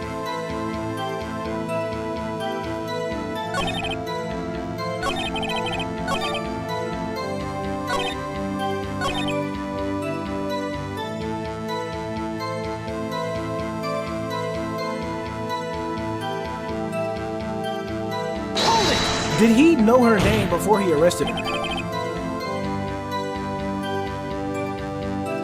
Oh my fuck. This is. I don't want to play this game no more. This shit is just.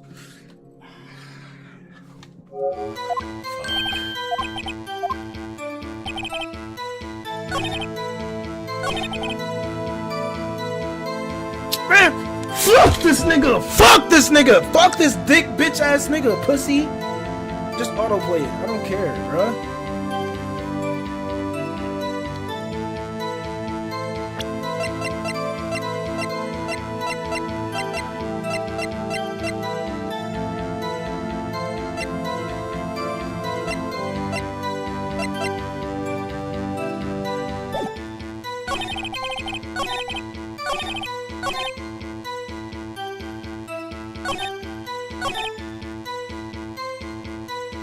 Just press them on every detail, I guess. I don't know. What kind of tests were these again? What kind? Well, I hear that they take the little bits in the blood, the hermogoblins, hermogoblin, hobbin. I refuse to testify on this matter, but I'm no expert on blood tests. May continue with your testimony. Thanks, pal. I'll be your honor, sir. I look forward to your next evaluation, as you should. That was nice. Right, where was I?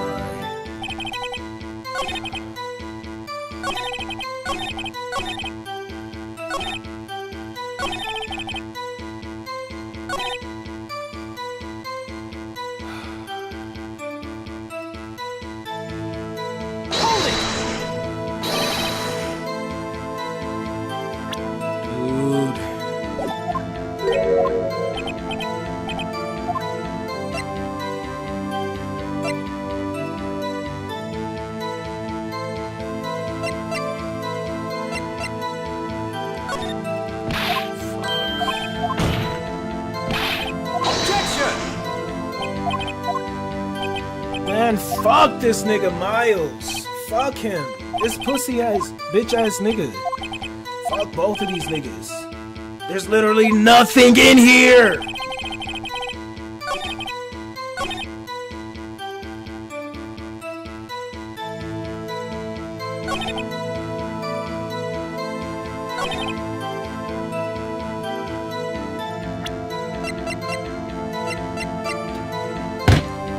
The googly shit. I don't care.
You know, I just realized. Hold on, because I'm looking at this stuff, right? And it's making me realize something.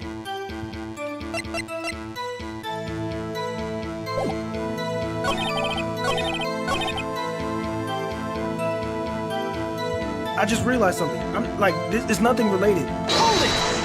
No, no, no, no, no, no, no, no, no, no, no, no, no, no, fuck, nigga, fuck! Just autoplay, bro, just autoplay, bro.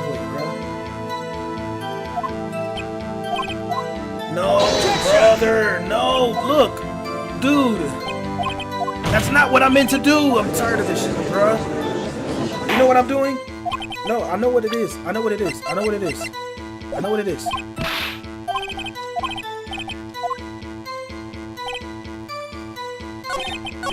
I know what it is, because I'm thinking about it now.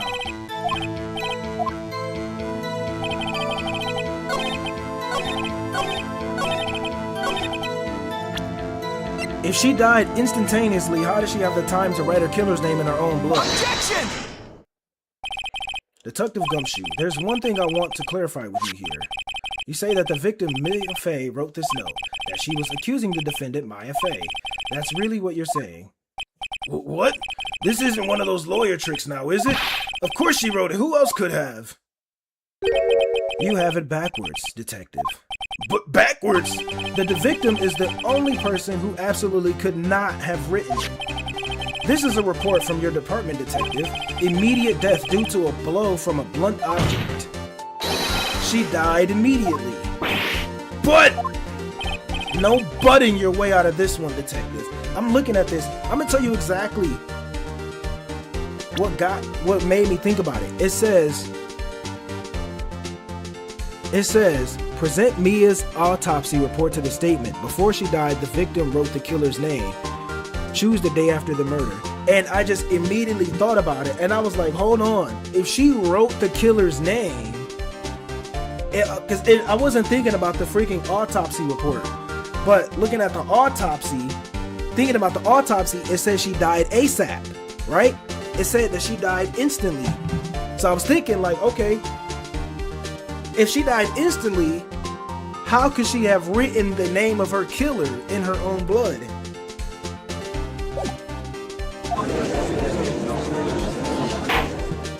Order! Order! The defense has a point. Someone who died immediately wouldn't have had the time to write anything. Objection! Mr. Wright, I beg your pardon, but when exactly did you obtain that autopsy report? When? The day after the murder. It was the day after the murder. The prosecution's point being that autopsy report is outdated, Your Honor. What? A second autopsy was performed yesterday at my request.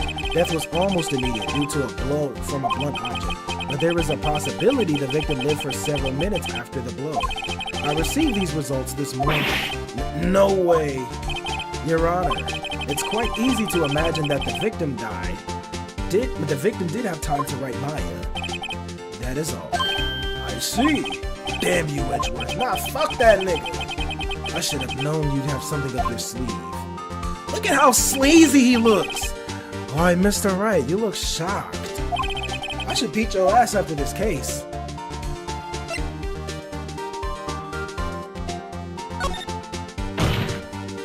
Alright, this is me actually using what I just saw from Google.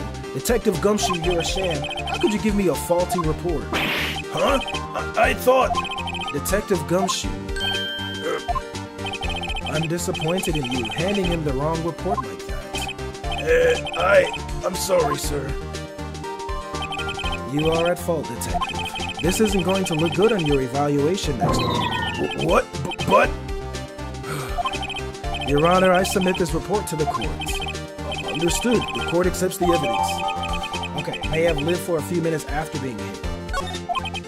Well, Your Honor, the evidence strongly suggests the victim was identifying the killer. I suppose that's the obvious conclusion, yes? Darn, this isn't good. The prosecution would like to call its next witness. Alright, everything after this is me. This poor innocent girl saw the murder with her. Let the witness, Miss April May, take the stand. exactly what part of her is innocent. She looked like a slut. I could tell she giving up. Look at them eyes, them demonic eyes. Witness, your name, please.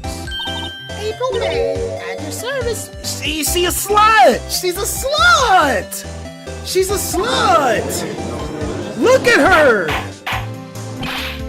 Order! An introduction should not require any reaction from the crowd. The witness will refrain from wanton winking. Aw, yes, Your Honor. This is not good. She's already captured the heart of every man in this courtroom. Tell us, where were you on the night of September 5th when the murder occurred? Gee, I was like in my hotel room, tee. I checked in right after lunch. And this hotel is directly across from the Fay & Co. law offices. That's right, big boy. Please testify to the court about what you saw. Alright. It was like 9 at night. I looked out the window, you know? And then, ooh, I saw a woman with long hair being attacked. The one attacking her was the mousy girl sitting in the defendant's chair. Then the woman, dodged to one side and ran away. When that girl, she caught up to her and she hit her. And then the woman with the long hair, she kind of slumped. The end. That's all I saw. Every little bitsy witsy. Well, Your Honor, I see. It is a remarkably solid testimony. I don't see a need to trouble the witness any. Wait, Your Honor. Yes, Mr. Wright. What about my cross-examination? I thought the witness's testimony just now was quite firm. Did you? Mr. Wright, I understand you were Miss Fay's understudy, were you not? You must know her techniques well. Her cowardly way of finding tiny faults and perfectly good testimonies. Hey! How dare you? Well, Mr. Wright, will you cross-examine the witness? Yes. I'm going to find something. If only because I don't have a feeling, isn't. She has to have some weakness. Very well, you may begin your cross-examination. Besides, I got that little, thing. I got that little wiretap. It was like 9 at night. I looked out the window, you know? And then, I saw a woman with long hair being attacked. The one attacking her was that mousy girl sitting in the defendant's chair. The woman was dodged to one side and ran away. But that girl caught up to her and she hit her. That's it.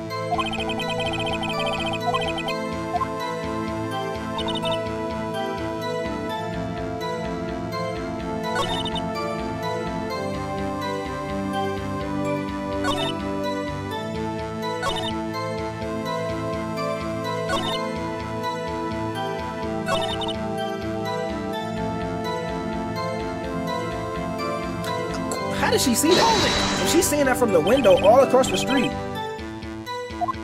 How did she see that? The attack. Please, continue your testimony. See, and the thing is, when I try to press these people, the nigga is not saying what I want him to say. I'm like, how did she see all that? But she called to her and she hit her.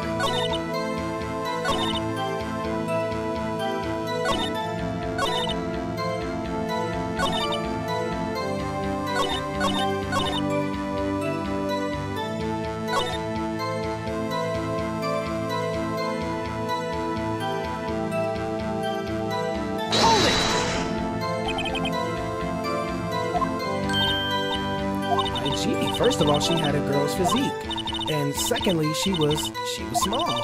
Who else could it be but her? She has a point. I question your testimony. Hold on a minute. That testimony stinks. What? Miss May, I'm willing to bet that. You're lying. Are you telling me the truth? Did you really see the defendant? Mr. Wright, what's the meaning of this? Yes, what's the meaning of this? Somebody tell me because I'm clueless about this, I mean. Okay. If you had really witnessed my client, Maya Fay, you would have noticed her clothes before her physique. Ooh. No one wears clothes like this on a daily basis except her. And I'm no expert on fashion, but her hairdo looks far from normal to me. However, the witness's testimony mentions neither of these things. That testimony is bogus. But... Still, we don't know if she was dressed in that way the night of the murder. She was, Your Honor. I saw her, and so did Detective Gumshoe.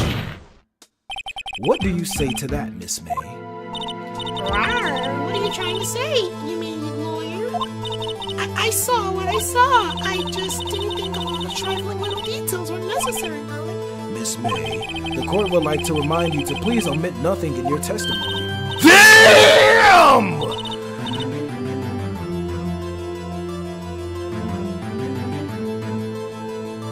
I'm sorry, Your Honor. I'll be a good... Oh, your testimony again if you would. Damn, I almost had her. Witness's account. I did see everything, I did! The victim, the woman, dodged the attack and ran off to the right. Then the girl in the hippie clothes ran after her. Then she hit her with that weapon. I saw it, I did! That clock, that kind of statuary clock, the thinker, I think. Well, the accuracy of my... Quick question. I see it. I see. You only wish it had been so detailed from the beginning. Nope, I already see the bullshit. I already see the bullshit she's on. Because how does she know that's a statue? I'm already about to press her off of that. Right there. How did she know it was a clock? A clock? Didn't this come up in another testimony recently? Well, don't look so sour, Mr. Lawyer. You can't win them all. No, but I have a feeling I'm onto something now. That clock, that statue clock, I think.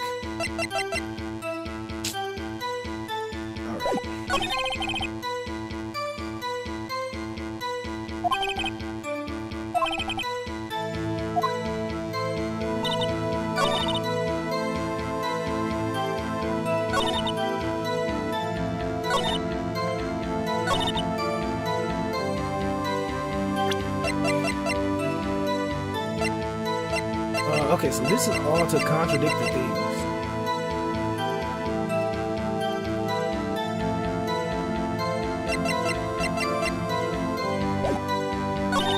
But she's clearly lying.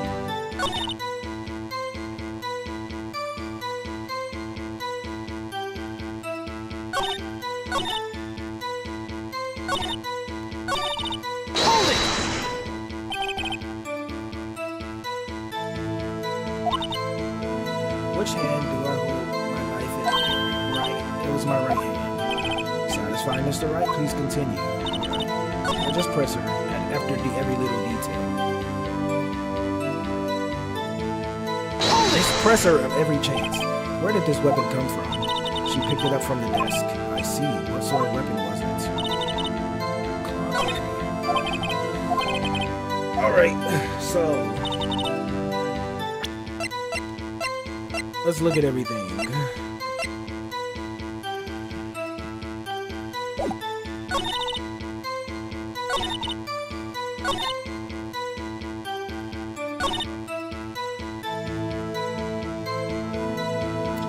Let's see.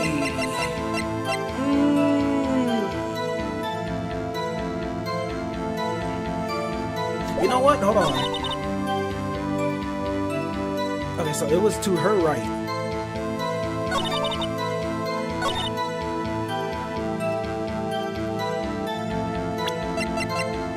Because this was over to the left of her. Your Honor, this contradicts the evidence. Dude, hold on. Dude. This nigga is trash. Let me check this again. Okay.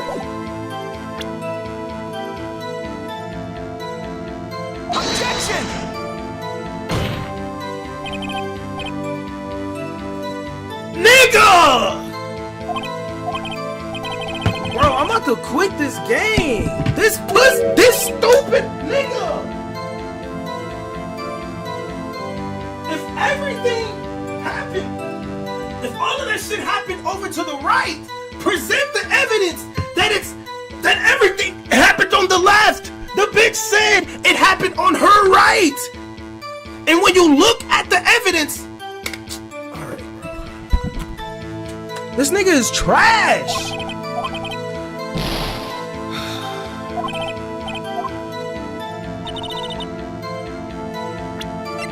Let me look at this again.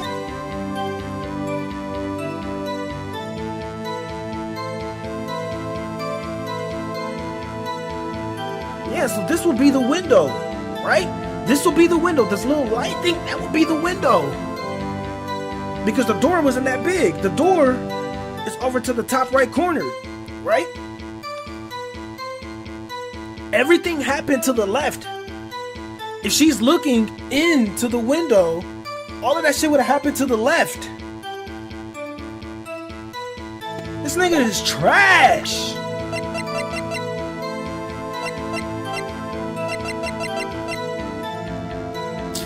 I'm about to Google this shit again. Fuck this nigga, bro.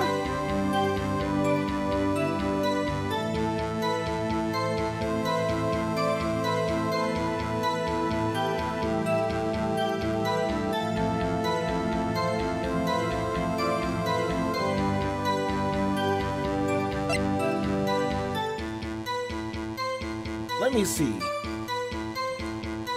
So it says, present the thinker to the statement that clock, the statue kind of clock, the thinker I think, shoes, it couldn't have rung, it's empty.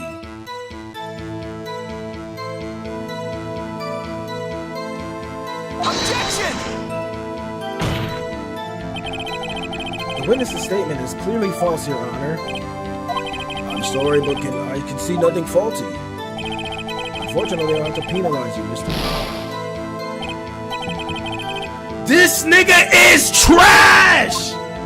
Fuck Phoneix Wright. This nigga is trash. No, we're loading this shit back up. Fuck no.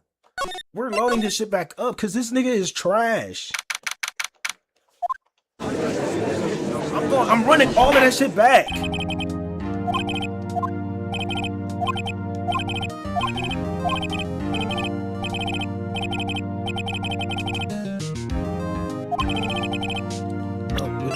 Autoplay, hold on. Text speed. We going fast. Everything fast right now.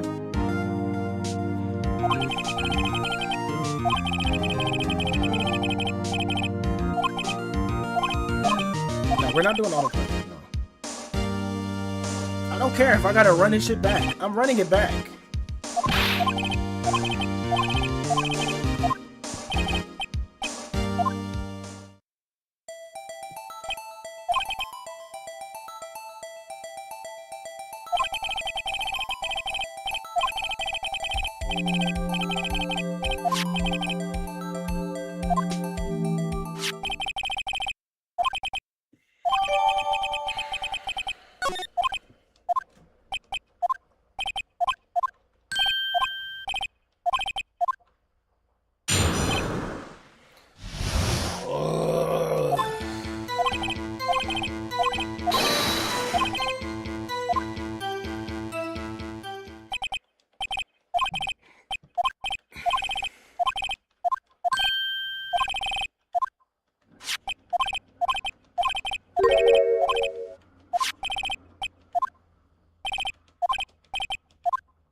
I'm about to just look at this. I'm gonna look this up.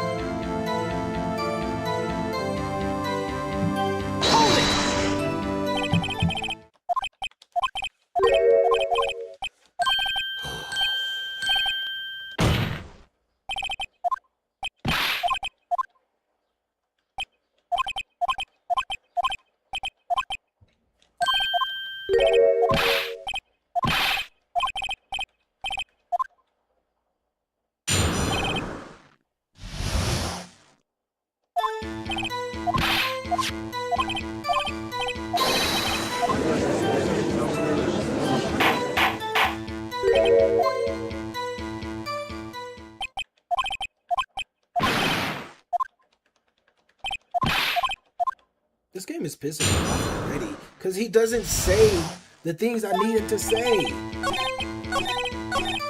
Because obviously I'm saying shit that he doesn't see. It's pissing me off.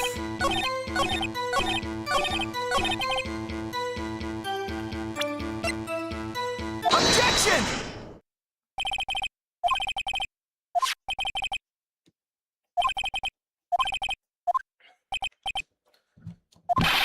Like, yeah, we know the bitch is lying. The fucking April May bitch is lying.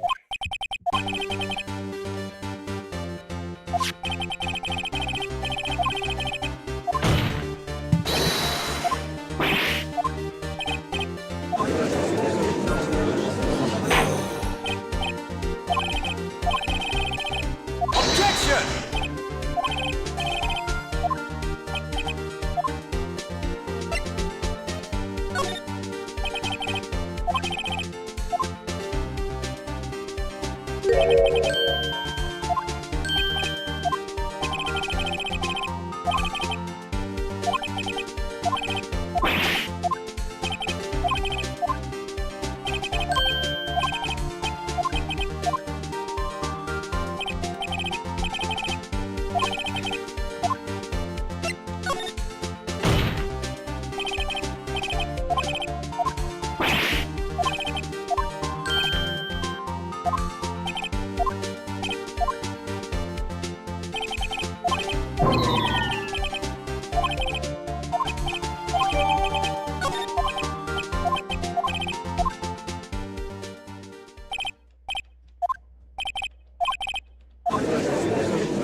Brother, this bitch right here. She's a slut!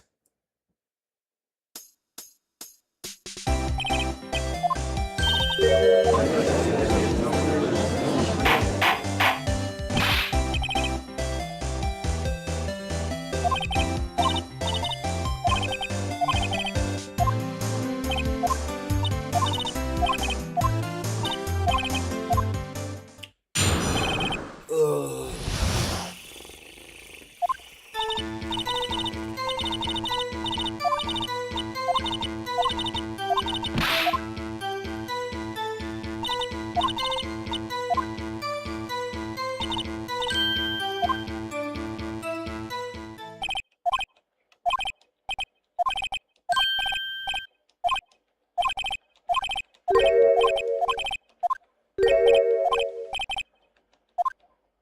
I'm gonna cross-examine it. I think it was at this point where you have to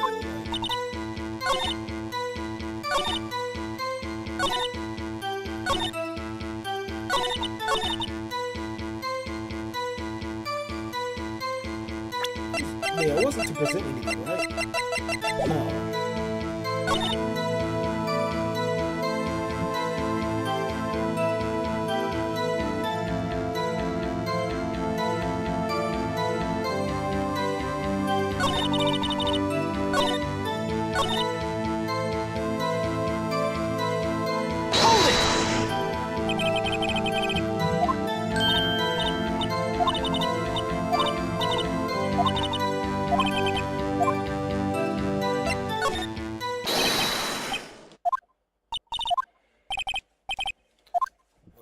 That you're lying.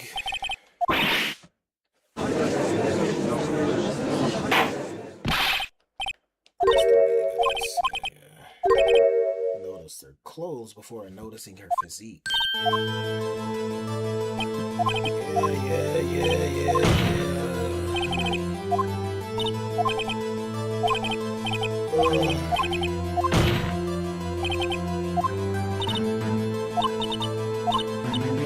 I'm about to Google April May. Damn. Alright, good. I'm not about to Google April May because I'm not about to spoil it. I don't know who did it, but I want to know who did it. But I know she got something involved in that.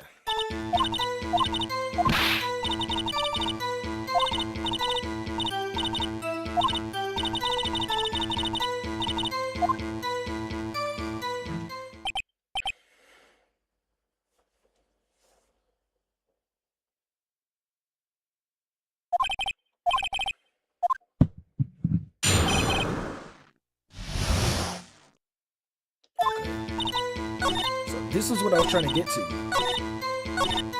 It was this. I wanted to present the statue to this Objection! Miss May. What you said just now was quite revealing. Revealing? Ooh, you like that, wouldn't you? Naughty, Mr. Lawyer. What is she talking about? You just said that in this statue, the thinker was a clock. But there's no way of knowing that just by looking at it. Bruh, isn't that what I just said? Isn't that what I just said earlier? I said she noticed, I said it! Hold on.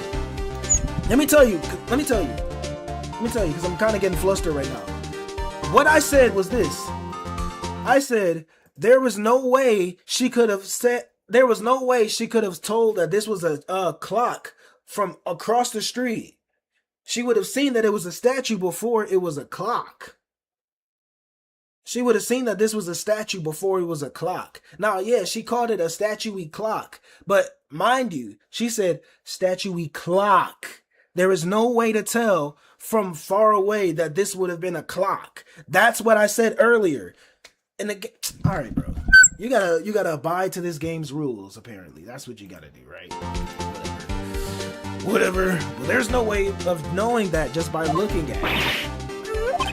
Another person in much the same position as you really called this a clock too. And he was found guilty of murder. Order! Miss May, can you explain how you know this was a clock? Objection!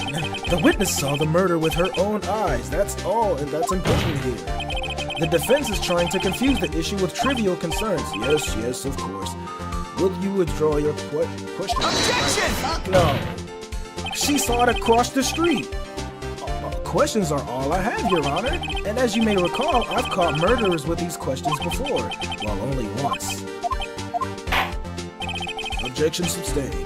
You may continue to question the witness. Woo, that was close. If you stop me there, the trial will be over. Huh? What? So, what happens now? What happens now is you answer my question. How did you know it was a clock? What? That's because I heard it? Yes, I heard it! It's say the time! So you've been to the law offices of Fay & Co. No, hey! I didn't say that! Why would I go there? I heard it from my hotel room!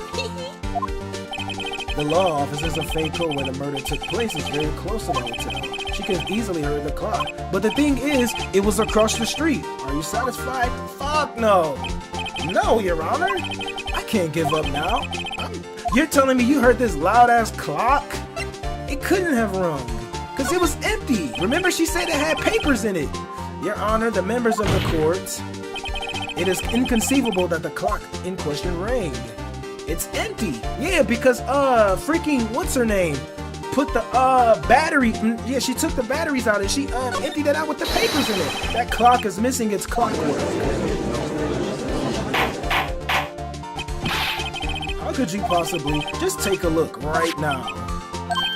Oh, see anything interesting, Your Honor? Is it, as the defense says, this clock is missing its clockwork. It's quite empty. Mr. Wright, would you care to explain to court the meaning of this? It is as you can see, the clock was empty. It couldn't have rung. Therefore, this witness is a big, fat liar. Fat? Well, Miss May? Tisk tisk. Quite a show you put on for us, Mr. Wright. He knew that clock was empty somehow. He knew. I'm afraid you've forgotten one thing, however. Indeed, the clock is empty, as you say it can't ring. However, we must ask, when was the clock removed? If it was after the witness heard the clock, then there was no contradiction. That's true. Remember, the clock might have been emptied after she heard it, and that is exactly what happened, Your Honor. Well, Mr. Wright, can you prove when the clockwork was removed?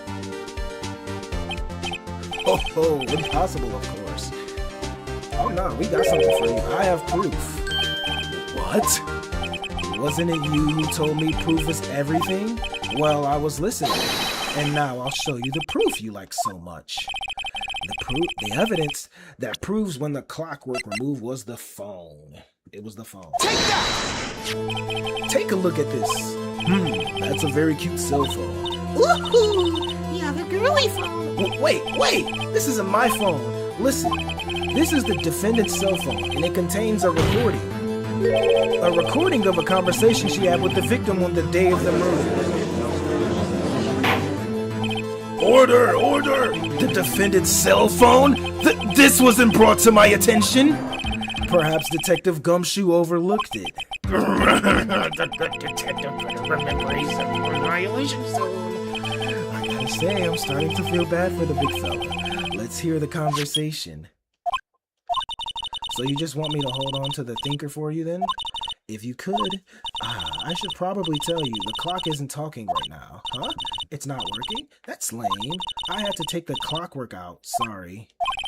September 5th, 9:27 a.m. Your Honor, I think this makes it clear the clockwork was already gone by the time that this was recorded, which was well before the witness even arrived at her hotel. Well, Miss May, would you care to explain this to the courts?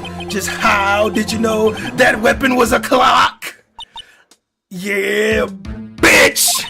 Well, it is obvious. I saw that clock before. What store was that again? I got to so many. Oh, she throwing the titties out. Nah, the witness has seen it before. That one makes sense. Does the defense have any objections? Hell yeah! Yes, I do. It was made by Larry Butts, because Larry Butts said he only made 2 of them. One of them had that he gave to Cindy, the bitch that got murdered first, and then one that he kept for himself that he gave to Mia. But this directly contradicts a piece of evidence already submitted to the court. Well then, let's see it. Please produce this evidence that will prove the witness has not seen this clock before.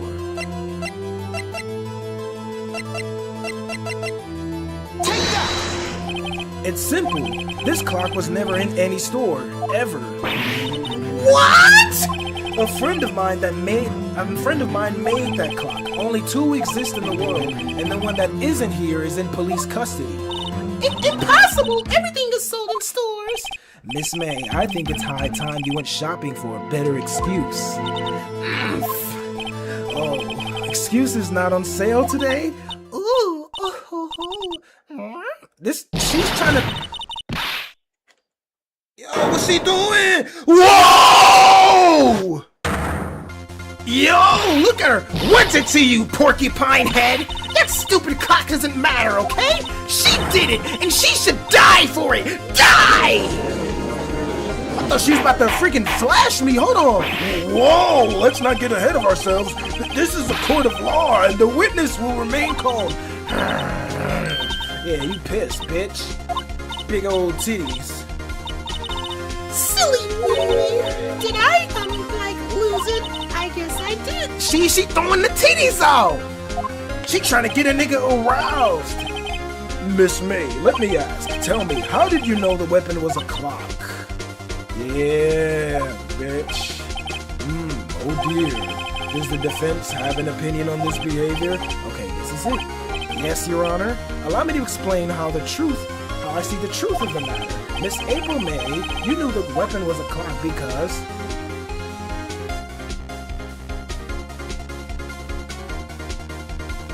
Well, she couldn't have held it. She probably heard about it. The witness had never held a clock in her hand. However, she had heard that it was a clock. She heard? That is correct, Your Honor. There was no other way she could have known the thinker was a clock. And I can show you the proof. Well, this is interesting. Let's see it then. Show me the evidence proving that the witness heard the murder weapon was a clock. It's the wiretap. It's gotta be the wiretap. Take that! Have a look at this. Oh, ooh, that? I found this in Miss May's room. She was spying on the phone call problem. Mr. Wright, please explain to the court what this is. Miss April May, you were tapping the victim, Miss Mia Faye's phone, were you not? Objection! What do you gotta say? Your Honor, this is irrelevant. I'm not entirely sure that it is. Objection overruled. Yeah, nigga! It troubles me that our witness was in possession of a wiretap. This is outrageous. Does the defense Truly claim that the witness was tapping her phone. Absolutely! Even if that was the case, which it's not, you still have to prove one thing. Did the victim ever say that the weapon was a clock on the phone?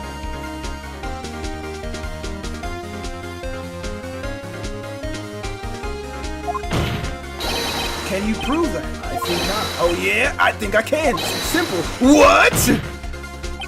Here's my proof. Proof that the victim said on the phone that the weapon was a clock is... Let me check that again.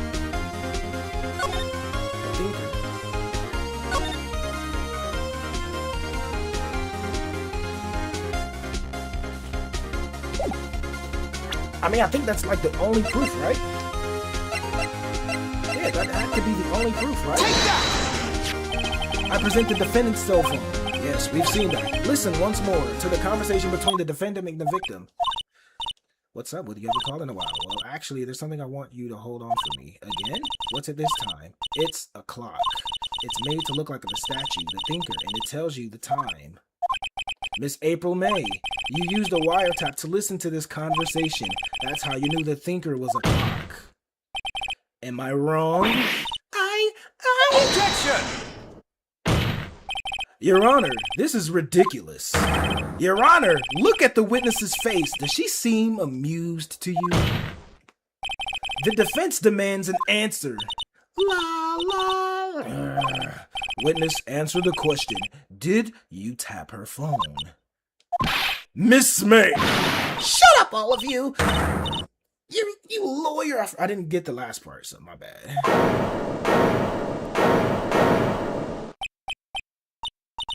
It's not fair. All of you ganging up on me all like that. Shorty, it's okay. Whatever. Oh, I'm the bad girl. Is that it? Is that it?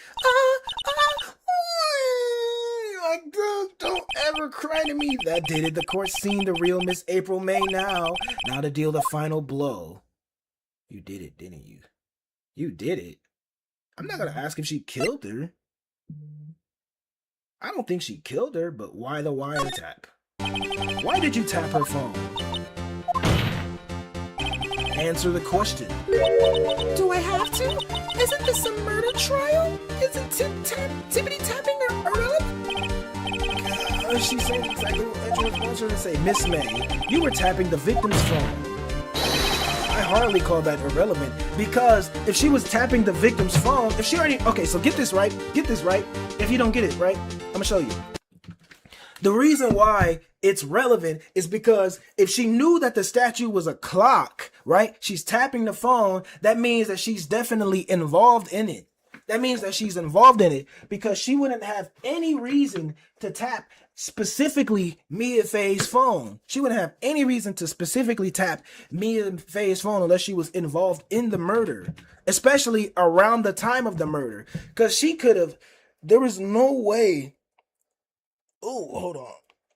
There was no way that she got this wiretapping phone. She's right across the street from, she's tapping her phone. She's right across the street. She just happens to witness the exact murder scene as it was happening right across the street from it. There is no way that she's not involved in this. That's the issue. That's the issue. There's no way she's not involved in this. I hardly call that irrelevant. While this court does not condone the defense's tone of voice, he has a point. Well, Miss May, do you have an explanation for the court? Can you prove you had nothing to do with this murder, even though you tapped her phone?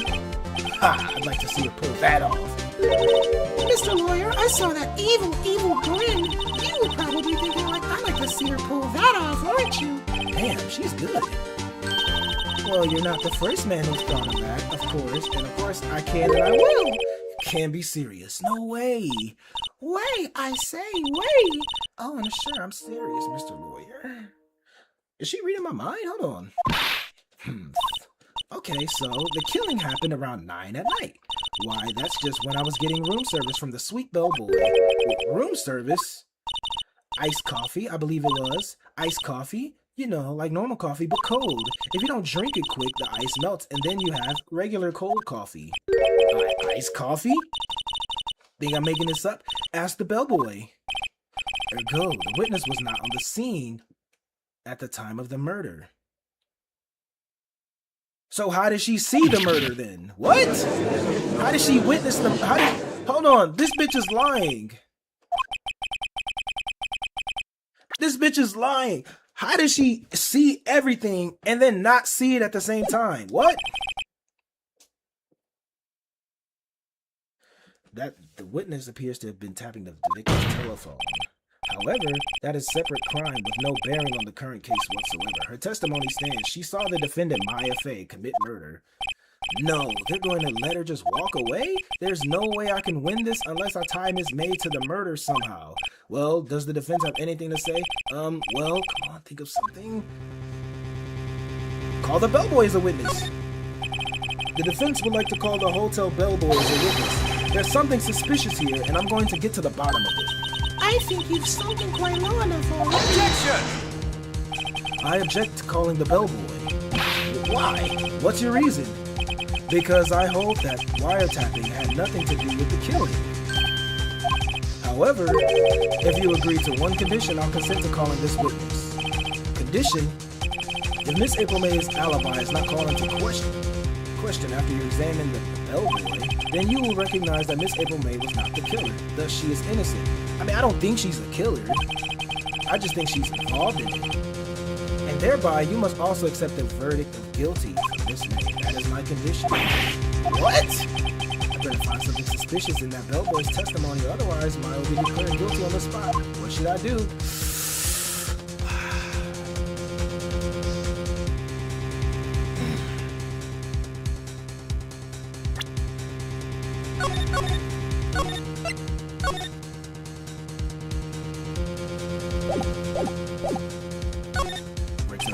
Alright, I've got nothing to lose. Except, well, understood. I accept your condition. Fool. You fell right into my trap. Very well. The court calls the hotel bellboy to the stand. I believe we're ready for the witness to testify. He certainly does look like a bellboy. Yes, sir. If I receive your summons in the middle of work, sir, I'm happy to be of service. That tea set looks rather heavy, so without further ado, the witness may begin his testimony. Very good, sir.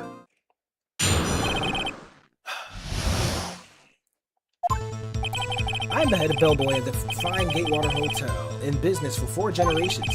I believe I received a call after 8 in the evening from our guest, Miss May. She asked for an iced coffee to be brought to her at 9 on the dot, sir. She brought it to her at precisely the requested time, of course, and I delivered the iced coffee to our guest, Miss May herself. I see. The defense may begin. Right. Okay, I hope. This is it. If I can't prove Miss May was involved, we finished. All right. So he said 8 in the morning or 8 in the evening? Yeah, 8 in the evening. Yeah, press that. Because how did she, as I said, how did she see the exact thing? She was watching a program on the TV and wished to drink after she finished, sir. 9 o'clock, the time of the murder. Exactly. So how did she see the time of the murder? How did she see the murder if she was out getting iced coffee?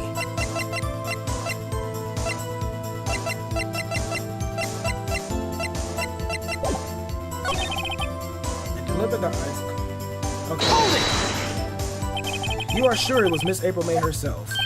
Absolutely, sir. Absolutely. Yes, sir. As in, so very absolutely, sir. It's an endearing mannerism of mine. How come you're so very certain? Well, when I brought the room service, sir, the guest, sir, favored me with an embarrasser, sir. Embarrasser? Is that French for embrace? It's French for kiss, sir. And it's not a French kiss, sir. More like a peck on the cheek. Why would she have done that? I believe perhaps she was momentarily swayed by the prim demeanor, sir. It was a moment I shall never ever forget, sir. Sounds pretty fishy to me. I think Miss May was up to something and she wanted the bellboy to remember her. It's no good. There's absolutely nothing here. Is that it? Tisk. Finally, you understand. This bellboy has absolutely no reason to lie. Now, if you have any decency, you will end this rather tedious cross-examination. It was a bit tedious. The witness may leave the stand. I can't let this happen, can I? No, I'm protesting. Fuck that. Because I'm questioning, how did she see the murder if she was getting iced coffee? Yes, does the defense have something to add? One last question. Let me ask you one last question. Nigga! I must object. This charade of justice has gone on long enough. Now, Mr. Edgeworth. All right, Mr. Wright. I'll give you one more question, that's all. Okay, this is really it. Now, this is my last chance. What do I ask him about? A check-in.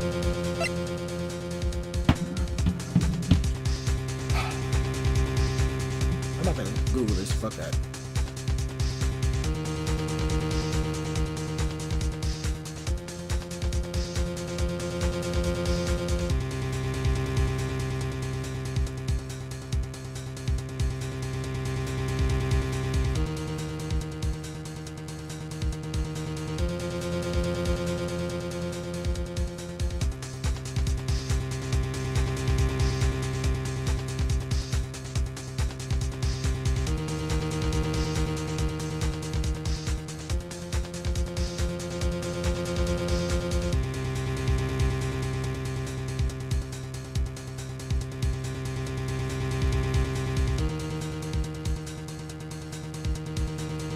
I'm Googling this shit, bro.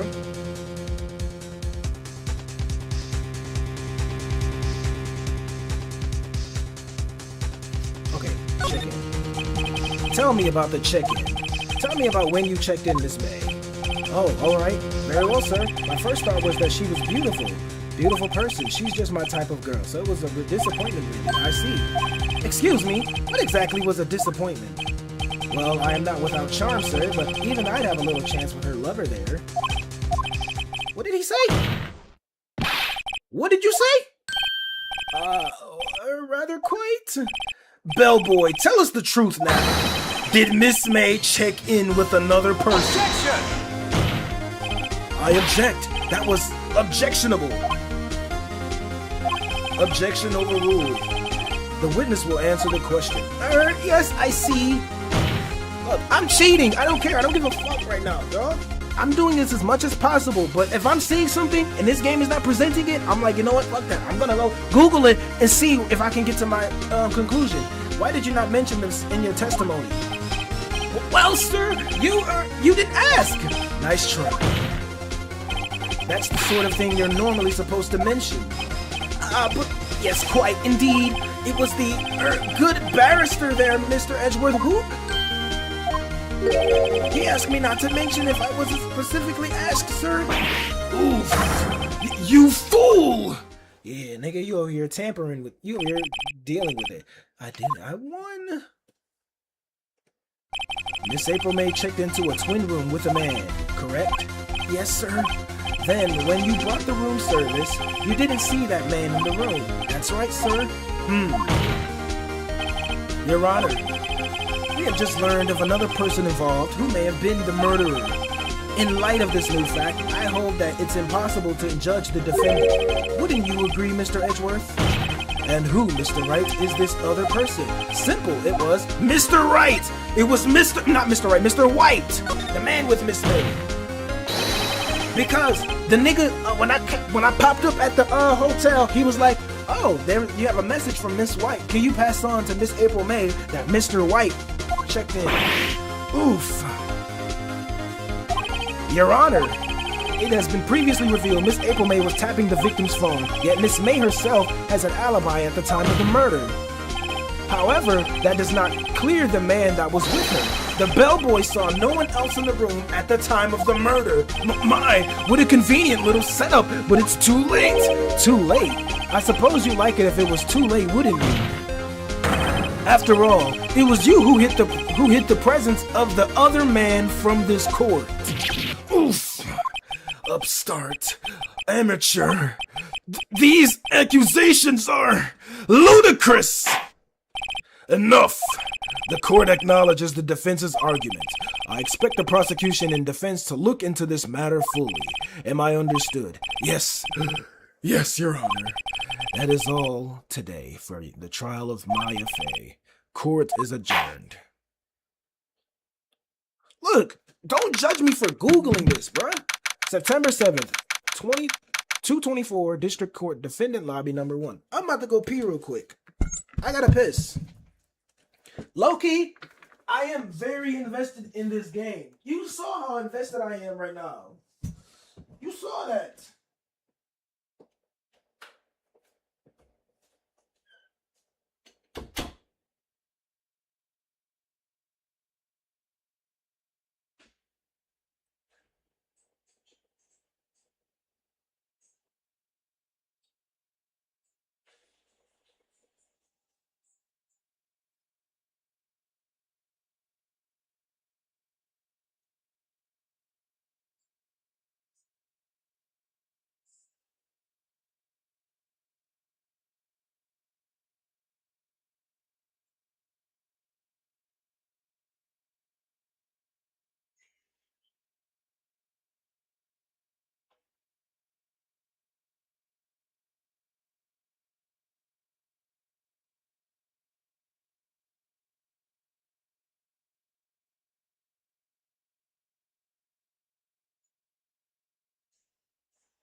All right.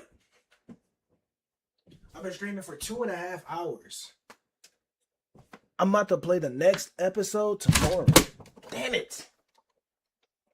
This is what I get for having the freaking cord like wrapped by the desk. Not wrapped, but like over by the desk. Where's the damn?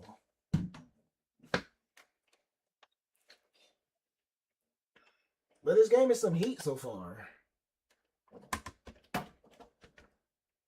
This game is some heat so far. I can't lie about that. This might actually be the first Capcom game that I thoroughly enjoy. Would you believe that? The first Capcom game I thoroughly enjoy. All right. Give me a moment.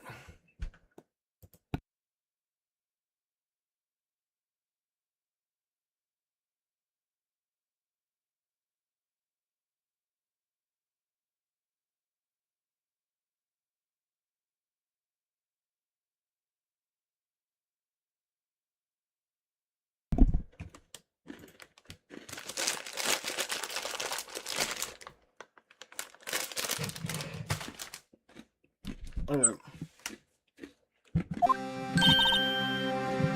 Mr. Wright, you are amazing here. Really? I think it might be your newest fan.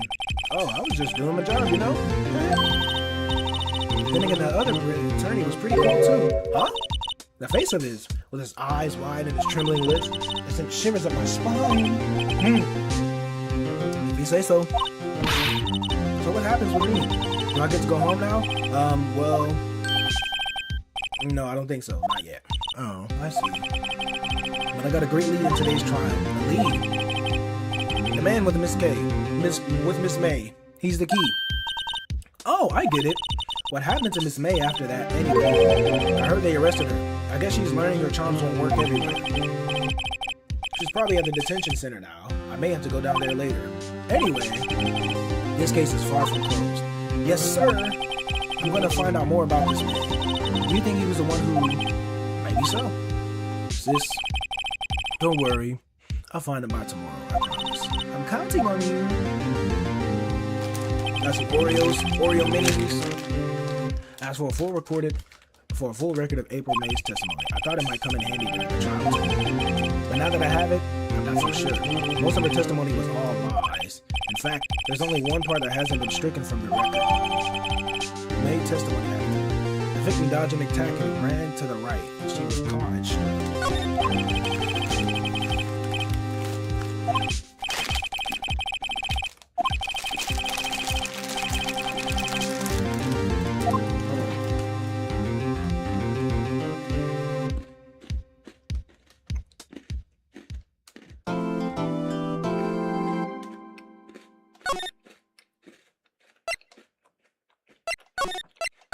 satisfied with my progress right now.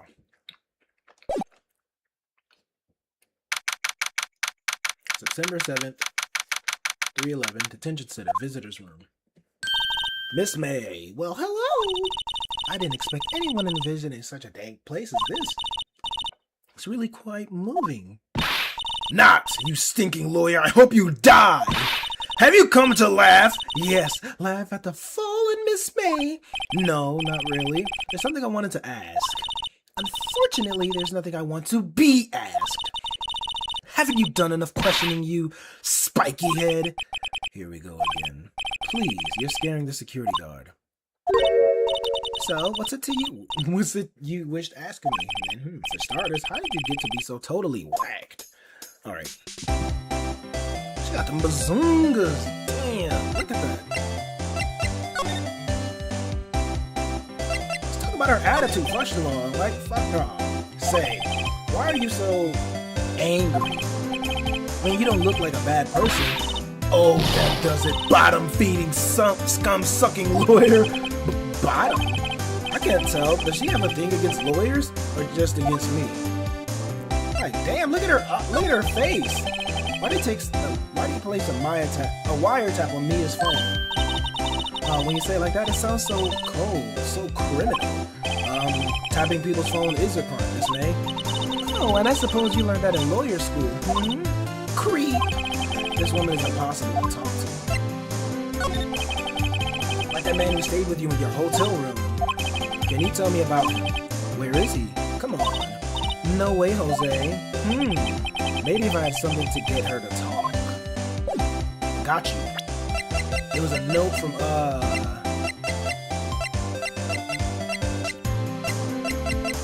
Damn, okay, never mind. We're gonna do the hotel.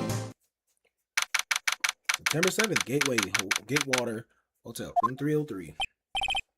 Welcome, sir. Quite the performance today, if I dare say so myself. Oh, thanks. Sorry for putting you on the spot like that. No, not at all, sir. Your efforts today can only help the Gatewater's rep, as they say. Huh? Rep? Yes, our reputation will swell as the hotel where the murderer used a wiretap. We can charge a premium for this room, of course. It will be great for business, sir. Whoa, Miss May hasn't been charged with murder? I, too, will become famous. The bellboy who brought the murderer iced coffee. Why do I feel like we're both stuck in the same bad dream? So, you are our honored guest. Please let me know if there's anything I can bring you. You know what? Let's ask him. I wanted to ask you about the man who was with Miss May. Ah, yes. He struck me as a real lady killer, if you pardon the expression. Because remember, he said yesterday, the day before, that he said that Miss April May had a message from Mr. White. I knew it from the moment I saw him, sir. He and I are out of the same ilk. We both carry the scent of danger. There we are in total agreement, Mr. Psycho Bellboy. If you had a photo of that man, I'm quite sure I could identify him. A photo? Could you tell me about this hotel? Absolutely, and on that subject, I have an excellent idea, sir. Currently, this hotel is known as the Gatewater. I propose that we add a subtitle. A subtitle?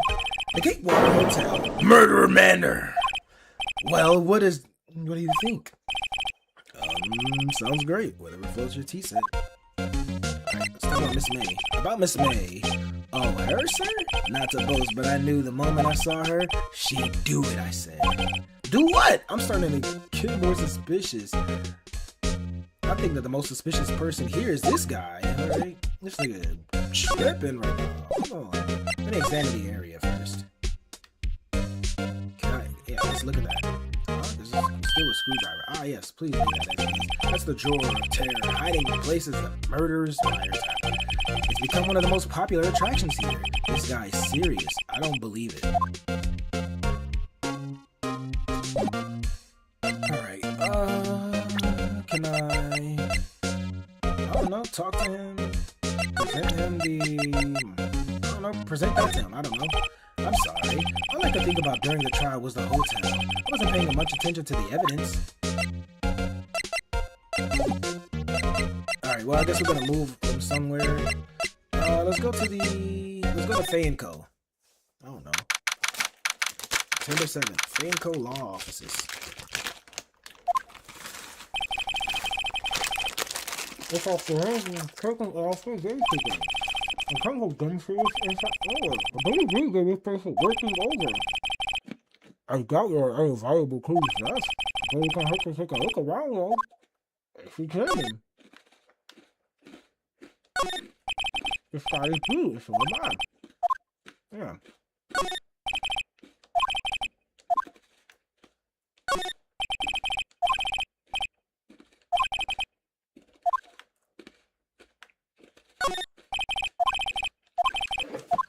Okay.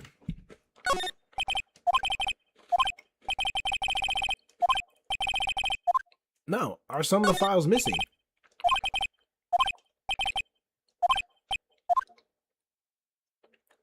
I just peeped that. It says that he said, are some files missing? Nah, put that, peep that.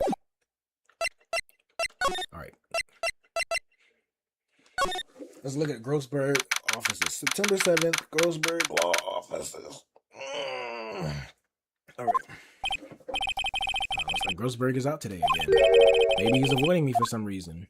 Let's examine this area. He took the painting down. Wait a second. Wasn't there a giant painting hanging on that wall? Yeah, it was a painting of... It was fishermen. Wasn't it a very memorable painting? Anyhow, it wasn't a very memorable painting. Expensive looking mahogany bookshelves. Yeah. Alright. Oh, wait. It's a photo on there. All the photos. There are two lying here. Something's been written in pencil on the backs. DL6 Incident Exhibit A. DL6 Exhibit. Take a look at these. I'm sure I've seen this person somewhere. Perhaps I'll borrow this photo. I'm sure no one missed a little photo. Take the other one. The photo lies on the desk. Yeah, switch the photos, because it was him. It was him that did it. Alright. No, we're not going to examine. We're going to move. We're going to go to the hotel. And we're going to present that photo to him. Present that. Take a look at this photo. That's him, detective. I'm the lawyer. Oh, I know that. I just wanted to say detective once. You know how it is. No. No, I don't. Without a doubt, that is the man who checked in with Miss April May. How about I write an affidavit swearing that's him? An affidavit? This guy is way too excited. I'll let him write it, I guess. He's weird, but I don't know. Yes. I've always wanted to write an affidavit, sir. From henceforth, I will be known as the bellboy who swore the affidavit. Just hurry up and write it. Describes the man who stayed on the night. Alright. Not even Miss May can play dumb to this. Alright. Oh, I got more evidence. Okay, cool. Hey, this music bump. Hey. Hold on. This music bump. Oh, this music bump. This music bump. Alright. Let's go ahead and talk to her. You again? Can't just take a hint and stay gone. Hey, the only reason I'm back here is because you won't talk to me. Oh, so it's my fault now. You don't just have spiky hair, you also have a spiky heart. That does it. When this case is done, I'm shaving my head. Alright. Let me see. That man. About the man who stayed with you in your hotel room. Can you tell me about him? Where is he? I'm not telling. Look, he's being accused of murder. I don't think you want to be protecting him. Would you have sold out the late Miss Faye to the cops? No. See? Damn. Maybe I had something to get her to talk. Oh yeah, get that attitude. Get that affidavit. Get that affidavit. Present that. Could you have a look at this? What's that? The bellboy's affidavit. It tells us everything he saw, such as the man you checked in with. Who was most definitely this guy? Ooh. Now I'm getting somewhere. Ease her fears. Push her hard. I'ma ease her. She's getting hard. I should be gentle. Miss May, it would be easy for me to hand this affidavit to the police. If they get involved, wouldn't your boss be even more inconvenienced? All I want to do is have a little chat with him. You won't Don't tell me? Is that all you have to say? Yes. If it's so easy to get the police involved, then why don't you?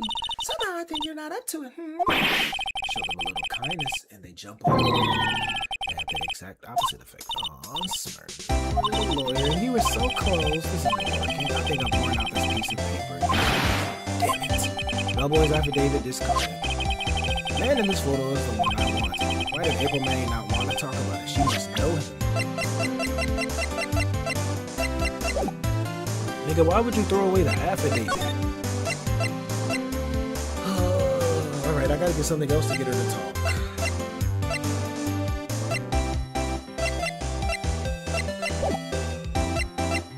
You know what I could do? Let me go back over here real quick.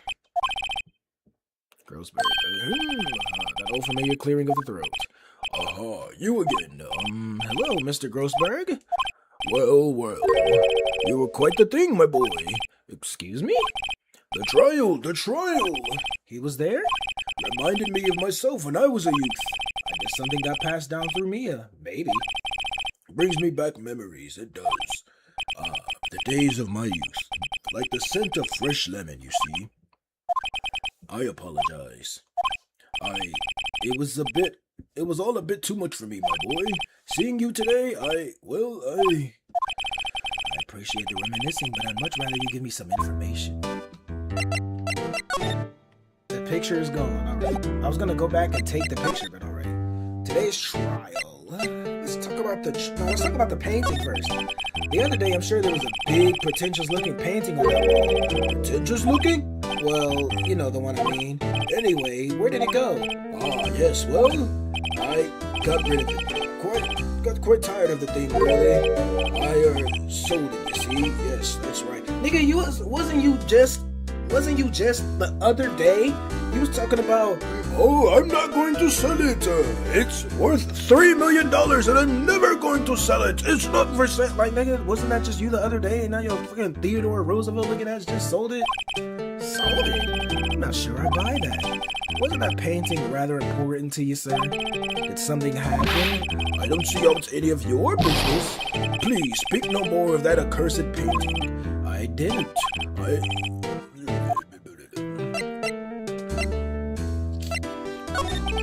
So you came to see the trial?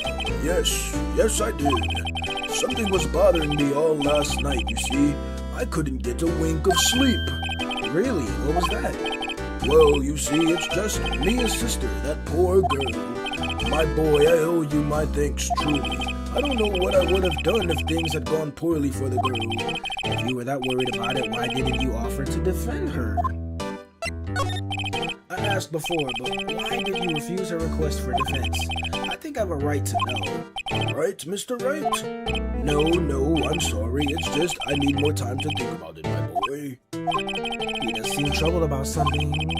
Maybe I can find something that will inspire him to talk. Let me see if I have anything that might inspire him.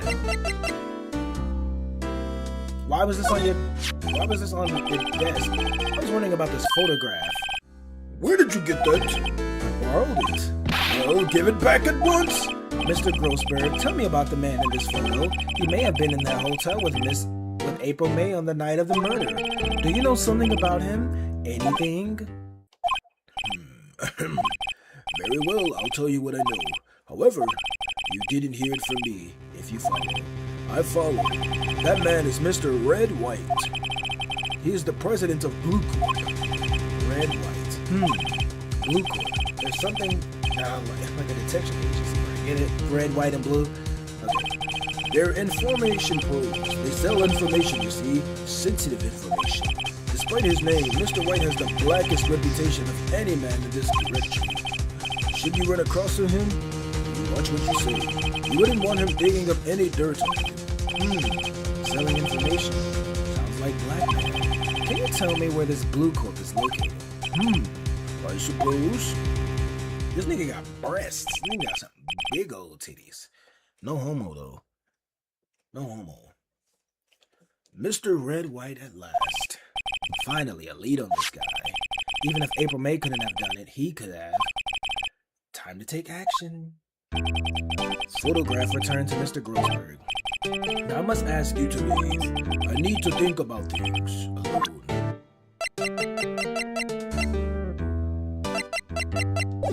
Alright. Hold on, bitch. Let me see if we got anything else. Alright, let's go to Blue Corp then. Let's go to Blue Corp. September 7th, Blue Corp Incorporation, CEO's office. I can just walk up to the CEO's office just like this? What's with the surreal decor? Welcome! Please furnish me with the title of your personage. What the? Your name? What's your name? I was just inquirably asking that title that you go by, boo. Wright. Phoneix Wright. Inquirably. Mr. Wright, is it? Right, I see. See, he took the painting. The first thing I noticed, well, that second thing I noticed, after that Blue Corp thing, go to the right. If you don't see it, it's right behind me right there. But yeah, the freaking painting right behind him. Okay. Mr. Wright, is it? Right, I see. Splendiferous. Perhaps I can intimidated you with my giantesque vocabulary. What is this guy's problem? I'm Mr. Red White, CEO of Blue Corp, you know, corporation expansion official. My business dealings bring me into contact with the elite of the elite. So I'm afraid I'm not used to conversing with the wordily challenged. What a fruit. Yo, this sounds like something I would say, but I wouldn't, you probably wouldn't want no context to be calling somebody a fruitcake. But yeah, this nigga is a supreme fruitcake. Let me guess. You are an attorney fresh out of law school, are you not? That's the only explanation for why you would come to meet me like this. What does he mean by that? No matter. So, what businesses does a mighty lawyer have with a man such as myself? Yipes, this guy's arrogance meter is off the scale. Right off the bat, that painting. Haven't I seen this somewhere? It's from Grossberg's. Ridiculosity. I have no interest in anything but originals. That right there is a bona fide original, worth $5 million for sure. Yeah, nigga, price him on that. A statue of a man holding up the world. The Blue Corp sign is certainly stands out enough. The model for this man is, of course, Mr. Wright. Truly a work of art, but probably too beauticious for you to appreciate. I think it's just a little too beauticious for about anyone to appreciate. Alright, let's look at that trophy. An impressive lineup of trophies. Judges Special Runner-Up, Best Participation, Judges Cooperation Award, Special Good Try Prize. This nigga got some participation award. The words judges and special kind of stand out. Let's look at that desk. Let's look at that desk. Oh, look at the desk. I'm guessing this is supposed to be a desk. My. This is quite the thing. It is modeled on my body, see? Well, does its sleek roundature not inspire you? This is the top floor of a 20-story building.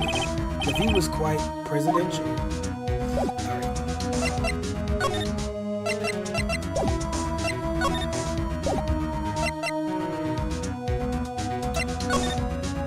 Let's talk about Blue Corp first. What kind of company is Blue Corp? Excellent question. We buy and sell various kinds of information. We are a company of the future, you might say. We are the future. Sell information. In just 10 years, I've built this business up into the grand office you see now. In case you were wondering, Blue Corp was named after the color blue. Well, no shit. I, Red White of Blue Corp, as founder and CEO, named it so. And why, you ask? Because I like the color blue, of course. Fantabulistic, is it not? So ask him about Miss May. Miss May is an employee of Blue Corp, is she not? Correct. She was my secretariat. What a shock it was to hear what she has done. What she has done? You mean the wiretap? Indeed, she's paid to answer phone. Tapping them is not in her job description. She does gather information for us as part of her duties. But I assure you, we do not condone illegal methods. It was ineffable that she would do this. Sounds like he's trying to turn this man into a scapegoat. On the night of the murder, were you in April May's hotel room? Who can say? I seldom pay attention to mundane details such as time and place. My motto is, don't worry, be happy. Still, Mr. White, the hotel bellboy has stated on record that he does remember you very clearly. Ooh. No matter, the bellboy can say what he pleases. I still won't talk to you. If you want me to speak, put me on the witness stand. Although I doubt you'd be capable of doing that. He raises a good question, actually. Why didn't the prosecution call him as a witness? You should have seen the same thing as April May.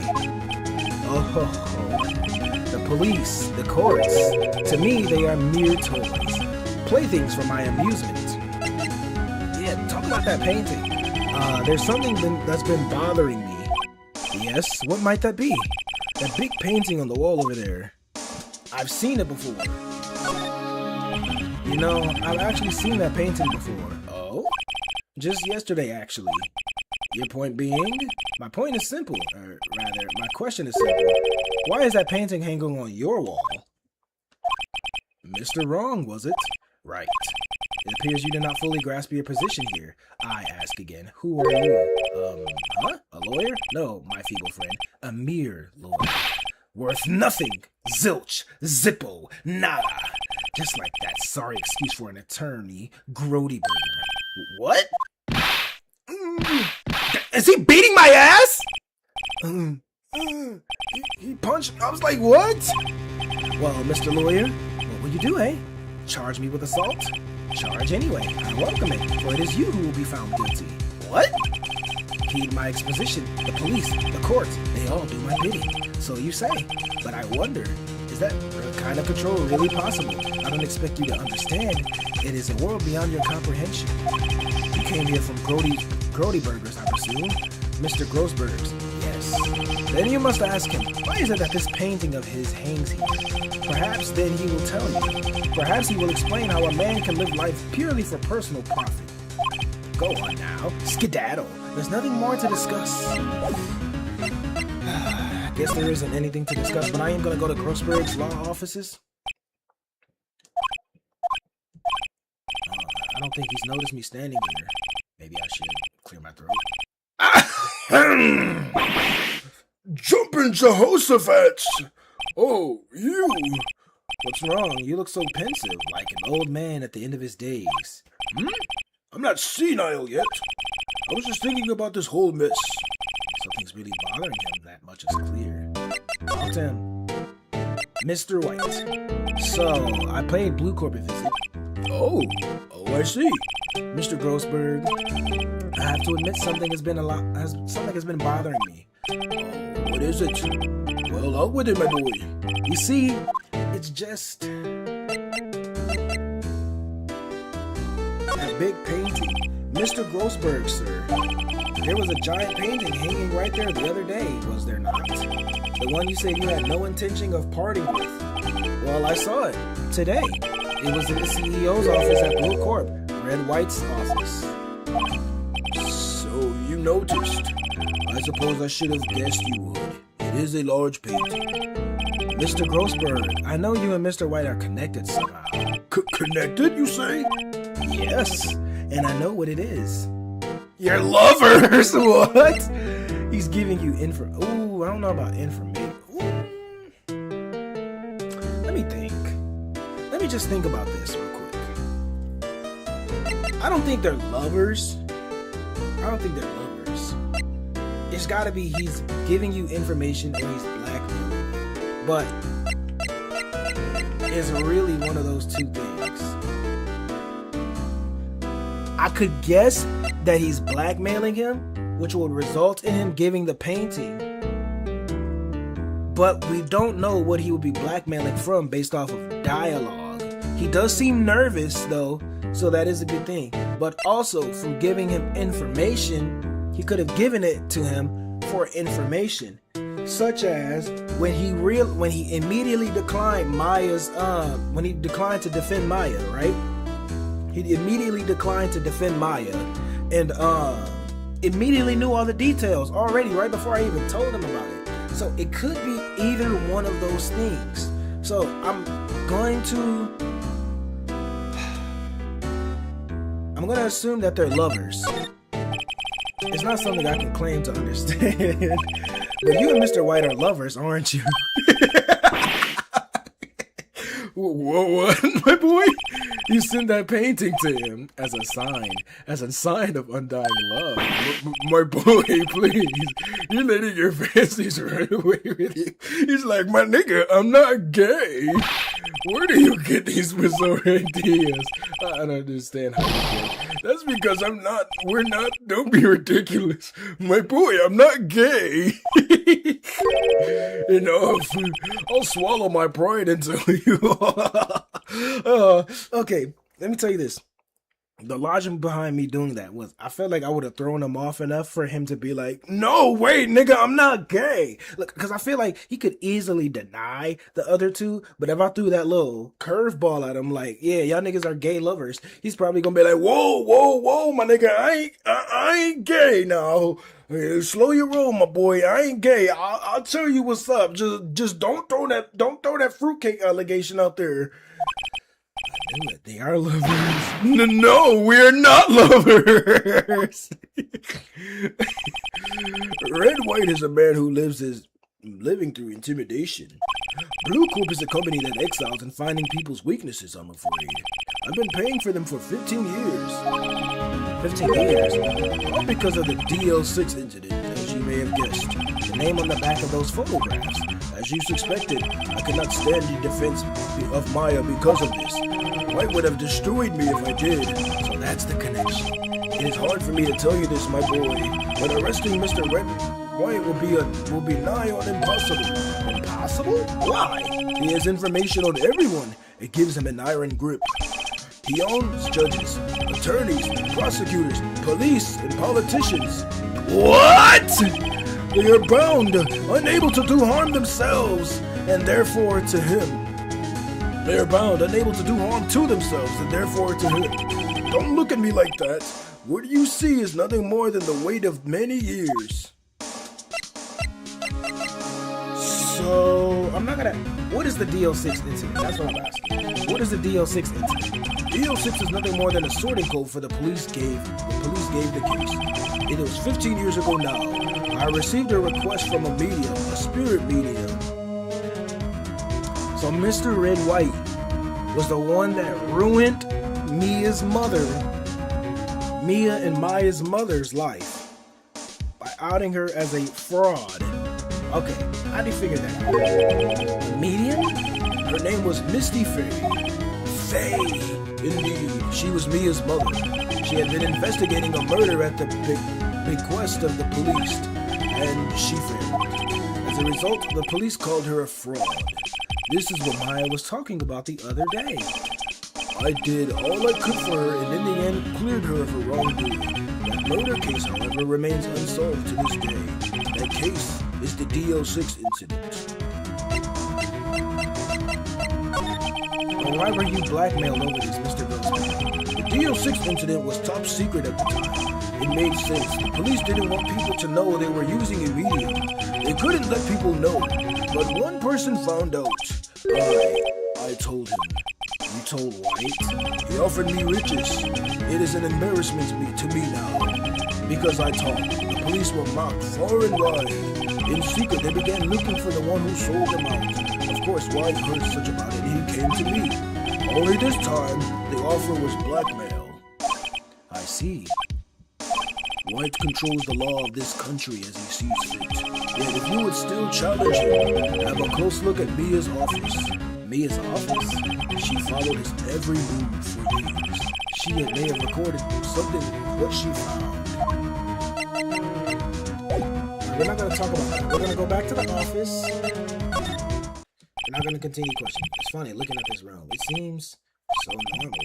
Hard to imagine a murder took place here. My bad. Mr. Ghostberg said there would be clues. Maybe I should have another look. Yeah, we're going to look at those books. There's something missing in those books. All the cases the chief ever worked on are found here. They're in alphabetical order. Let's take a look. Which file should I look at? A to I. Let's see. There's an A recorded in the file that catches the I. A, B, C, F, Misty Faye. That's me and Maya's mother. Should I take a look? Let's read it. Why gotta leave it be? I have tarnished the Fey name, leaving only these words, my mother vanished. Leaving only these words, my mother vanished. I was determined to find the one who made my mother blame herself in this way. Using the power that runs in my family, I held an audience with the dead. Finally, the names of two men surfaced. One was Marvin Grossberg, a lawyer who sold my mother's information for riches. The other was the man who sold that information to the press. This parasite who makes his fortune on threats and coercion. His name is... the record stops there. So me and New Grossberg. Let's continue looking for this. Let's go T through Z to look for White. White, right here. The entire W section is missing. Was it taken? See? Alright, let's check on the J through S. Okay. Skim through it. The biggest parts here at the end is S, suicide. Ew, she has a cool collection of suicide reports. Oh, she has a collection, not a cool collection. A collection of suicide reports. There's politicians, policemen. There's writing on most of these in pencil. White. This is Mia's handwriting. Wait, I get it. Mia thought he was involved in these suicides. White drove them all to... I can use these newspaper clippings. Let's find the most disturbing.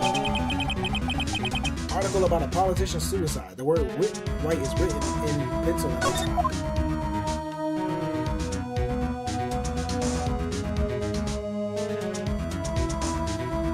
Okay. So I'm gonna go back to Grossberg and impress him about this. So he came to see the trial. Yes. See, it's just... Okay, yeah, I already saw this.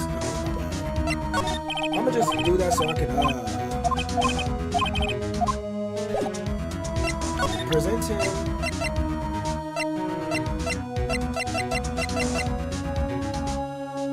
I don't know, present him to this. I don't know, present this to him. I found this in Mia's files. So she was investigating Red White as I expected. Well, if you wanted to challenge him, you could present this in court. Not a bad idea. Okay.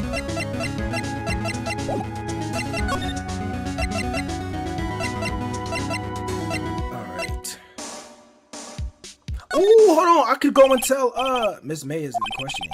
I doubt they'll let me talk to her today. Okay. I was gonna say I could go to Miss May. I could go to not Mariah May, April May, and tell her what's her name is doing. Well, aren't you persistent? Sorry, but there's something I have to ask you. Mr. Lawyer, I really hate having to repeat myself, but it seems the message has not penetrated your thick skull. Stop bothering me. If you try my patience further, I fear a nasty accident may occur. Do I make myself clear, transparent? I'm not presenting this to him. Fuck no, I'm not presenting this shit to him. I'm presenting to him. This is the only clue that Mia left me. I better make this one count. Mr. White, see this? It's an article describing the suicide of a politician. He was embezzling secret government funds. Then one day, word got leaked to the press. The very next day, he took his own life. And what's this concern me how? I found this article in Mia's office. Miss Mia? She had a file filled with articles like this. Every one of them was labeled with a single word. White. Mr. White, I know what you did to this politician. You blackmailed him. You were blackmailing him. Blackmail? Not just him either. You were threatening and coercing hundreds of others. You were involved in all the suicide cases that Mia investigated. This company is built on blackmail. I'm right, aren't I? What a bizarre accusation, Mr. Wrong. What is that you should be doing now? Investigating me? No, I think not. You should be searching for the one who killed Miss Mia. Secretary's office. Hello? Mr. Wrong will be leaving now. Yes, sir. I'll send someone right away. Wait a second, Mr. White! You're wrong. You're wrong, Mr. White. Excuse me? What I should be doing right now is going after you. Just what are you insinuating? Mia was onto you. She was keeping tabs. For this reason, you had April May tapping her phone. Then Mia was murdered, and all the documents about you mysteriously disappeared. So the culprit would be... Even a child could work it out, Mr. Wright. Mr. White, you did it. Secretary's office. We won't be needing an escort from Mr. Wrong. Instead, please connect me to the public prosecutor's office. Of course, sir. One moment, please. White, is that you? What are you doing calling me at a time like this? Hello, Chief Prosecutor. I've changed my mind. I want to testify tomorrow. What's this about? The Mia Fey case. I witnessed the murder, you see? And thus, as a very important witness, I would like to testify. What? Why now? I thought you said you didn't want to go to court. Quietude. I told you I changed my mind, didn't I? Oh, and one other thing. Send the police over here right away. The man is standing in front of me. He looks dazed, but he could be fine. He's about to accuse me! The hatchet man, the liquidator, the killer, man. What? Chief Prosecutor, I do not believe you are in a position to freely offer your opinions of me, correct? I'm telling you to send the police now. Did I not tell you, Mr. Wrong? You are a mere lawyer, as was Miss Mia? How dare you? I'll point the finger at you, and you will be tried as Miss Mia's killer. The case is as good as settled. No lawyer of any worth will defend you. I have friends in the local lawyers association, you see? You'll be given a lawyer so stupendously inept that they make you even look competent. Make even you look competent. I feel faint. Detective Gumshoe reporting, sir! Butts, hairy butts.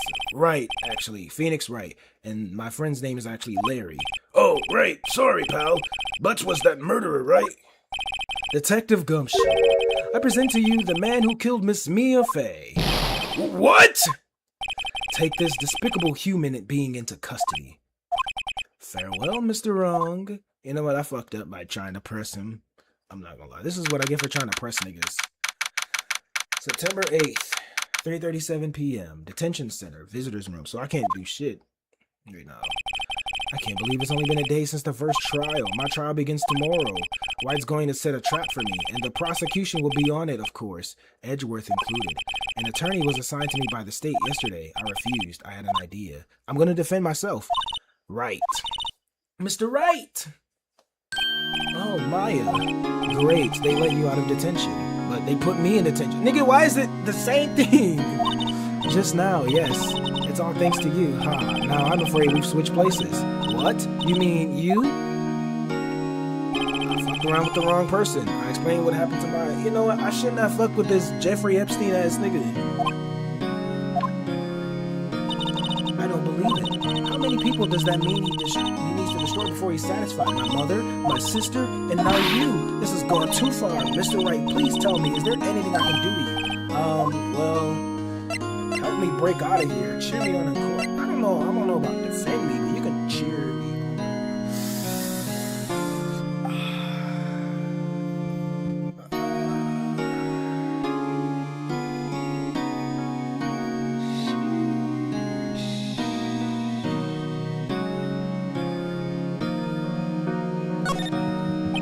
Well, could you cheer for me in court? Cheer for you?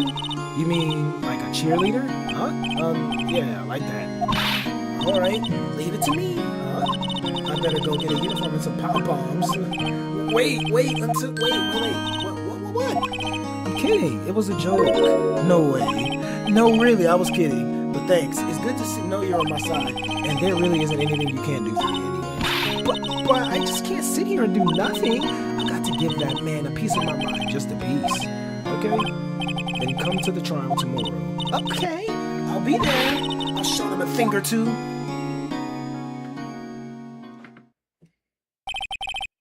Times may change, yet with crime, it's the same old story. In fact, it's gotten worse. Lengthy court proceedings are no longer realistic. Beginning a few years ago, a limit of 3 days was put on initial court trials. Almost all finish in a day. Dang it.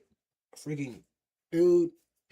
It's the PS5. That's the issue. The PS5, like the little HDMI port is weird. It's so weird. It's loose, kind of. So like the lightest tap on the HDMI cord will give it. Almost finished. Hold on, wait. Okay. Almost finished in a day. Most with a guilty verdict. I never thought I would end up in the defendant's chair myself for this case. Mind you, this is this nigga's third case with a true culprit appearing as the star witness. This is it. Tomorrow, it's me or him. It's gonna be him. Fuck that nigga. Been streaming for 3 hours, and I'm still invested in this game right now. Let's save it. I'm like, I know I fucked up. I fucked up. All right. Day 3 trial. September 9th, 9:52 a.m. District Court. Defendant lobby number 1. Well, I guess this is it. Like a Michael Jackson tour that never happened because he died. R.I.P. Yeah. One way or another, this case gets decided today. Phoneix, look. Prosecutor Edgeworth. I received a call from the chief prosecutor's office yesterday.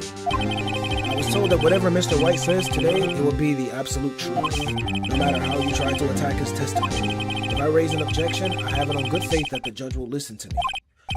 What, does White have the judge in his pocket too? So you're saying I'm going to be guilty. End of story.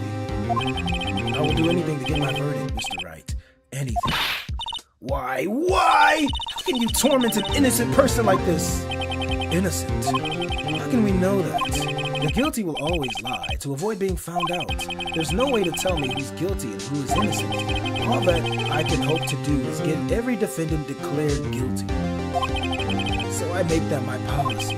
Edgeworth, you've changed. Phoneix, you know him? Don't expect any special treatment, Phoneix, Wright. Phoneix? Well, court will be starting soon. What? But wait! Your defense attorney isn't even here yet. They're not. I'll be defending myself. Yeah, I'm gonna defend myself. What? Okay, let's do this. Yeah, I'm like, the obvious choice was not to get no stupid nigga to defend me. I'm doing it myself. September 9th, 10 a.m., District Court, courtroom number 1. Let's do this. Court is now in session for the trial of Mr. Phoneix Wright. The prosecution is ready, Your Honor. The defense is ready, Your Honor. Mr. Wright, are you sure you're up to doing this? Yes, Your Honor. I will be defending myself. Understood. Very well, Mr. Edgeworth. Your opening statement, please. As the details of the event are quite clear to the court, today we will hear the testimony of a witness to the defendant's crime. I see. The prosecution may call its witness. That went far too smooth. Why didn't the judge ask any word why this witness didn't testify for? It's like he's already knows why. If anyone's going to raise an objection about this, I suppose it's me. Yeah, raise an objection. Why not? Mr. Edgeworth, you want an explanation to the court. Why didn't this witness testify in the trial against Miss Maya Fey? I'm ever so sorry. Mr. Wright is a busy man, and besides, at the time, I thought that Miss May's opinion was all that would be needed. Again, my sincerest apologies to the court. Excellent, Mr. Edgeworth. I appreciate your demeanor.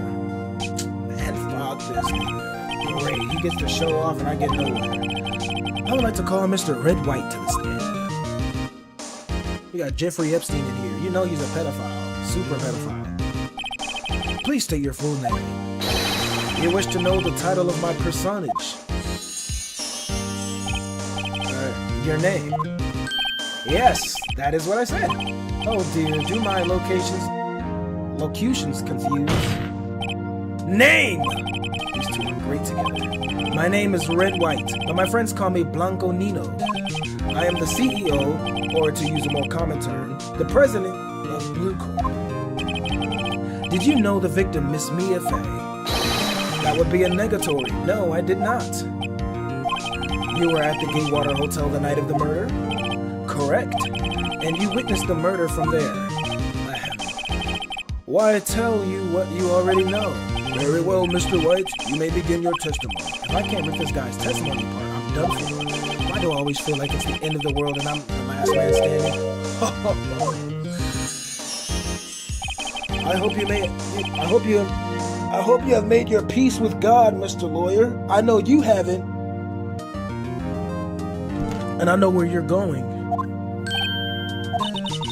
Let him have it, Phoneix. Let's do this. I'm low-key scared. My heartbeat. Witness's account. Let's see. It was about 9 o'clock, I believe. I was quietly perusifying, or that's reading to you, some papers by the window. See, he one of them niggas. He one of them niggas that, look, I know big words, right? But look, this nigga is pretentious. He's pretentious. Then I heard a bedlam coming from outside. Surprised, I turned to look at the building across the way. It was then I saw him, a spiky-haired man attacking a woman with long hair. Needless to say, that man was none other than you, Mr. Lawyer. I called Miss May over once. She, too, was flabbergasted, of course. The victim, she ran away, but you gave chase. Finally, there was a terrible impaction. Then it was all over. If things occurred as you testify, then I'm afraid the defendant is guilty. Very well, defendant. Mr. Wright. Your cross-examination. Yes, Your Honor. Alright, let's do this. Let's see, it was about 9 p.m. I believe. I was quite... Okay, there's some papers by the window. Hold on.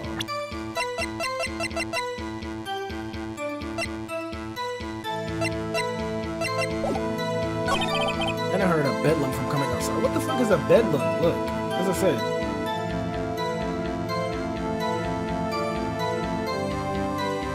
Okay.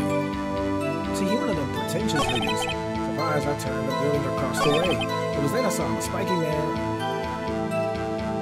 attacking the woman. Needless to say, that man was none other than you, Mr. Mark. I call his name. And she What was Miss May doing at the time? She had just finished watching the soap opera on TV and weeping openly. Did you know she had been tapping the Fae off his face? Objection! Irrelevant. That has nothing to do with the case at hand. I care not. I will answer the questions bold and clear. Miss May was acting alone when she attacked the phone on this Fae woman. You'd make a good politician, Mr. Wright. Oh, I know. After all, I am El Presidente. Please continue. Victim, she ran away, but you gave her chase.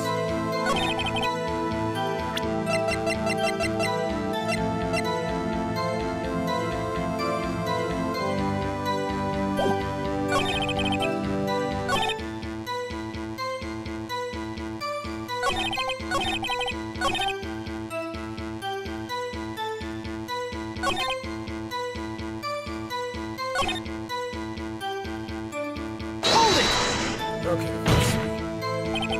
What you just said directly conflicts with Miss May's testimony. Miss May clearly said the assailant looked like a girl. I've always been proud of my eyesight, Mr. Lawyer. Just what is your eyesight? Counting both eyes? 40. 40? Don't add them together. I think the witness is trying to say his eyesight is good. Hey, whose side is this judge on anyways? And what you did to them? What did you do then? The victim, she ran away and you gave chase. Alright, let me see.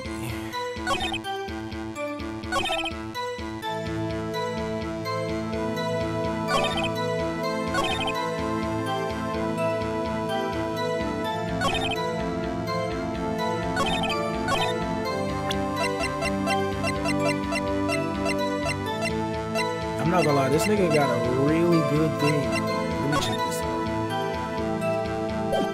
He's got a really good testimony. I can't lie about that.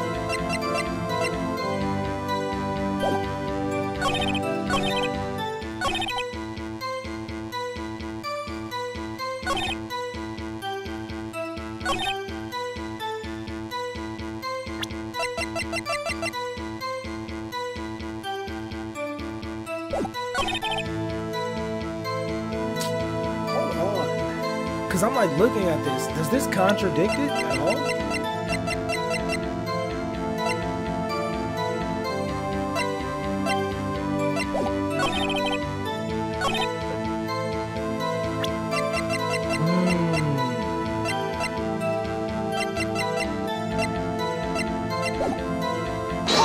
Let me see. Impaction? Don't you mean just impact? Ridiculosity. I think you need to brush up on your language skills. One second thought.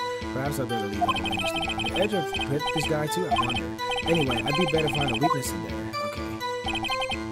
9 p.m. 9 o'clock, I believe.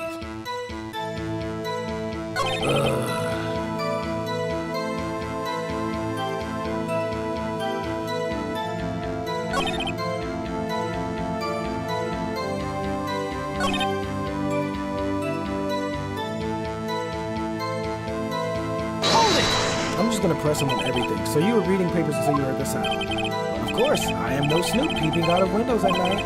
No snoop, yeah, right. You would have made a career out of snooping. I'm gonna just press him on literally everything right now. I'm gonna just press him everything. How do you know what time it was? Because I am always absolutely perfect, you know? No, you're not getting away with that. You are so mistrusting, Mr. Lawyer, so what was the proper term for secretary again? Anyway, Miss May ordered the room service for 9 o'clock. It happened soon after the room service arrived. That's what Miss May said, too. I could press further, I guess. True, the bellboy who brought the coffee saw Miss May. But he testified that he did not see you at the time. This is your concern? Silly lawyer, Miss May received the coffee outside the room. Of course he cannot see me. He would need x-ray vision to pull off something like that. Tell us, what were you doing at that time? This nigga is good, I'm not gonna lie. It's not even like a fuck this nigga moment. Like, this nigga is really good at this. So I already pressed him on that one. Bedlam from coming outside. Let's do that. Let's just press him. I bedlam. It must have been when you attacked, I assume. You see, continue. Okay. Alright, time to look at the building across the way. We're pressing it every time. So you were reading your paper. Okay. But of course, I know sleep. Okay.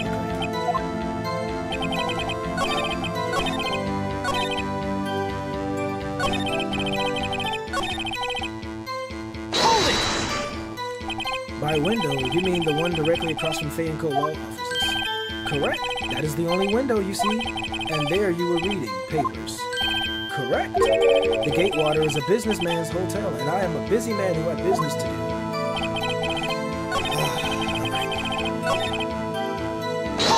I'm pressing him on everything. Spiky haired.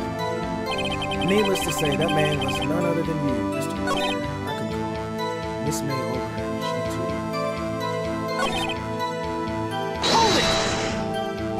Can you be a little more detailed about that? I think it's worth knowing exactly what happened. Of course, comprende. I understand. The victim was attacked by you and ran to the left. Ooh, right there! Right there! You gave chase and struck her down. Are you sure? Yes.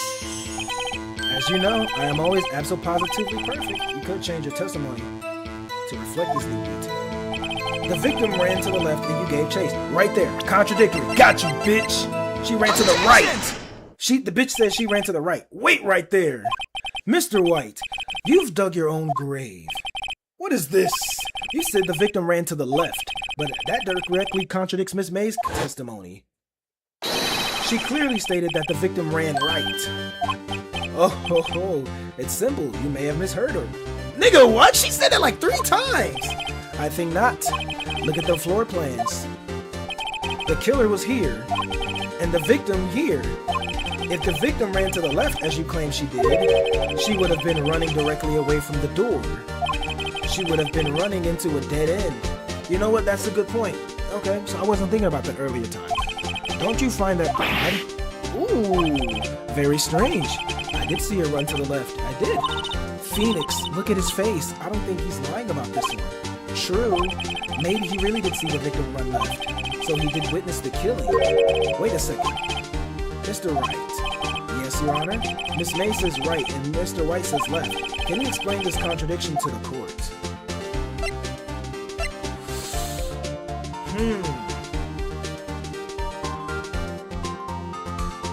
I got an idea.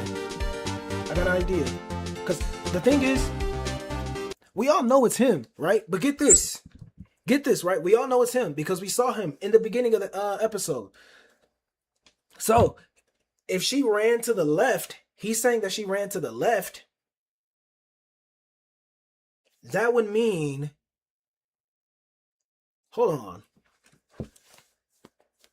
He's the killer. So he would have been oh, I got it. They were facing, his left would have been April's right. Because if April is looking from across the street, she would have been looking at Mia from the back.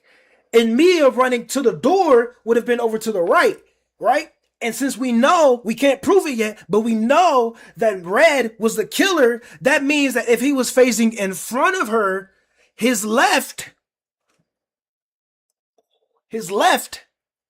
would have been April's right. We got to say both are right.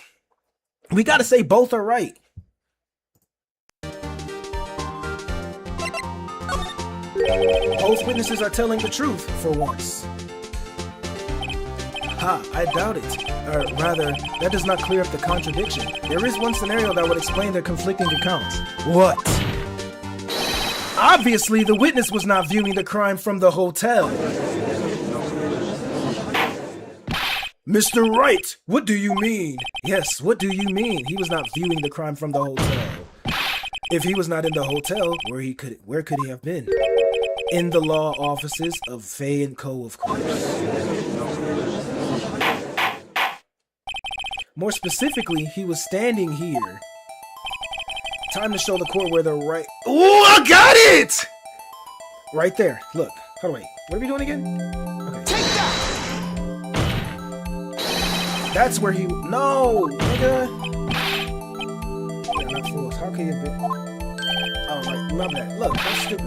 Mr. White. My bad. Look, okay. So time to show where the Mr. White was standing. So, he would have been right here. Take that! Right there. This is where he was. Look, when the victim ran for the door, if he was watching her from this point, to him, it would appear she ran to the left. That's what I'm saying. And if April was across the street and she saw this, then she would have been looking at her from the... Nigga, I got that. Please, this is no time for jokes and ill taste. That is where the killer was standing. Oh, just say it. Order. I will have order. Anyone disturbing the order of this court will be held in contempt. Mr. Wright, what are you suggesting? Rapscallion! Yeah, pussy. The postulations of the defense are a distortion of the truth, Your Honor. Indeed, they do seem a bit far-fetched. Ho ho ho! You provide us with so much entertainment, Mr. Lloyd. What now? He's laughing? The hilarity of the moment made me remember something. It appears I have been unclear, and for this, I apologize. Mr. Your Honor, might I be allowed to testify once more? Well, let's hear your revised testimony. Good luck. You can't fix a broken testimony, buddy. She ran to the left. Alright. Miss May's testimony was correct, as was mine. When you assaulted the girl, she first ran to the left, and then you hit her savagely, and that is what I saw. Next, with the last of her strength, she ran to the right. You chased her and delivered the final blow. That is what Miss May saw. You see, you hit her twice. Don't you remember, Mr. Lawyer? But it says I only hit her once. That does seem to make sense to me. Will you be cross-examining this witness testimony? You bet out. Hell yeah! That's the first thing I noticed. He said I hit her twice.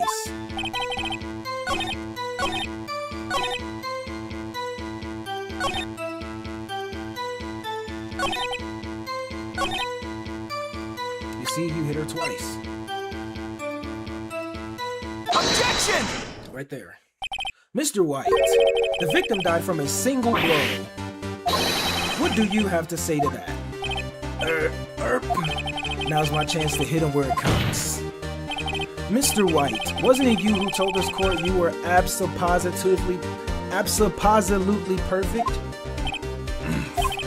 I will refrain from using this phrase from now on. Your Honor, if you could ask the witness for a new testimony. The witness is obviously confused, Your Honor. I would like to request a 10-minute break. Yes. Objection! No, fuck that! The witness is confused is because he's lying. I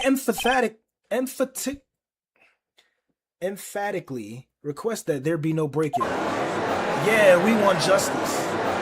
Don't let him get away! Yeah, very well. If the witness would care to revise his testimony, the crowd's on my side. No slipping out of this time. Bitch! Mr. White. Oh, okay. The two accounts. Well, see, I looked at the other window and I heard that thing fall. Then the next moment, I saw Miss Mia run to the left. The killer, you, attacked her, but she dodged. And then she turned and ran for the door. Then you did her with a single blow. Thwop. Thwop indeed. Very well, you may begin the cross-examination. Mr. Your Honor, my stomach, you see, it's hurting again. It is hurting. Nah, pussy. Deal with it. This is almost over. Yeah, he's about to be shitting himself. So far, I've not found anything just yet. And I heard that thing fall. Hold it! This person on that. You heard that thing fall. What exactly was that thing? Huh? The glass light stand.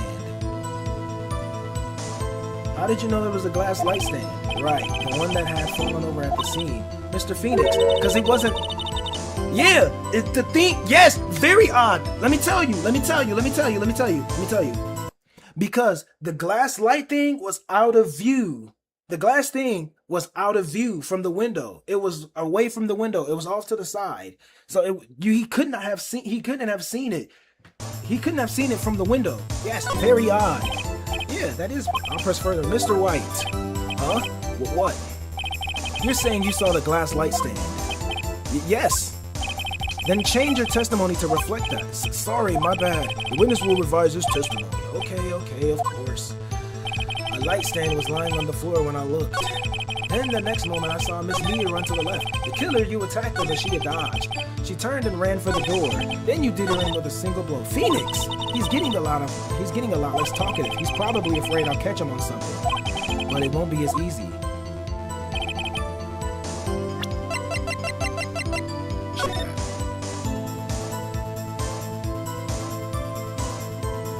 Yeah, he wouldn't have noticed that. Mr. White, it was impossible for you to have seen the glass stand. What? Look at this.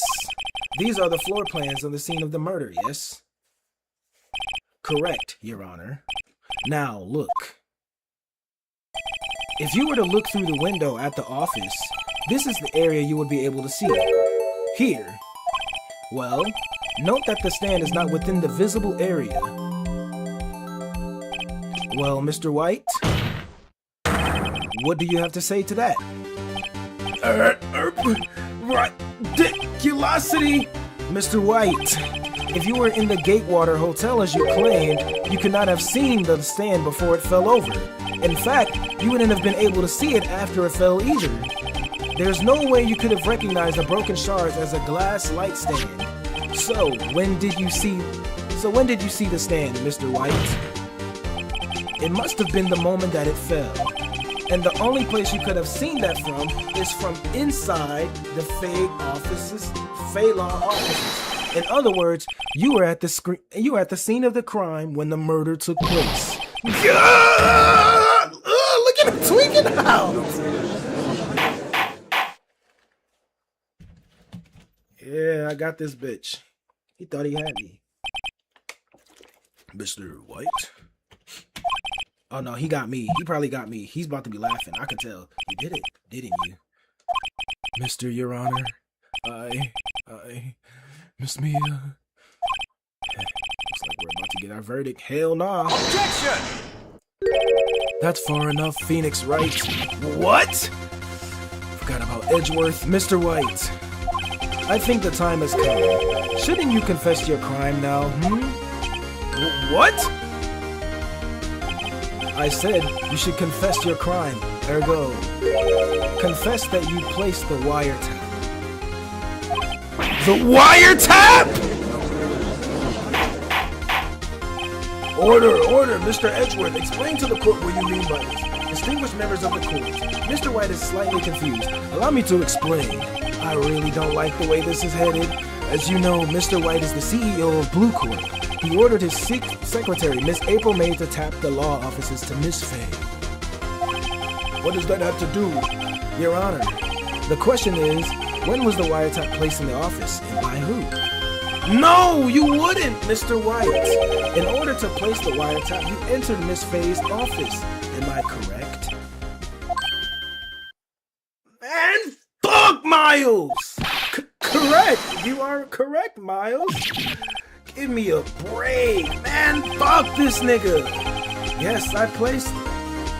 Hold on, wait a second. Didn't you say that she acted completely independently? That is when I saw that accursed light stand. Hold on, bruh. Now I'm confused. Gladly, Your Honor. Mr. Phoneix Wright has made his position quite clear. He has determined that Mr. White knew the glass stand was in the office. He has shown that there was only one time Mr. White could have seen the stand. At the very moment of the murder, thus Mr. Wright would like you to believe that Mr. White was the murderer. I see.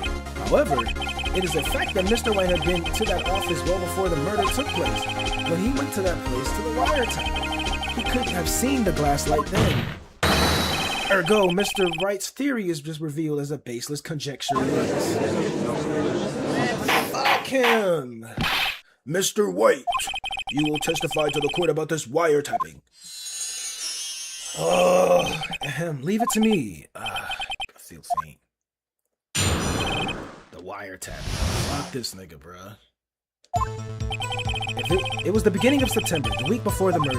I had entered... Look at this flower. I had entered the Fay & Co. law offices. Of course, I had done so to place the wiretap. That is when I saw this glass light stand. So you saw the stand before the night of the incident. And this is how you were able to identify what had fallen over by the sound. Correct, that is right. I see. Very well, Mr. Wright. When you cross-examine, what am I supposed to do now? Good luck, Phoneix.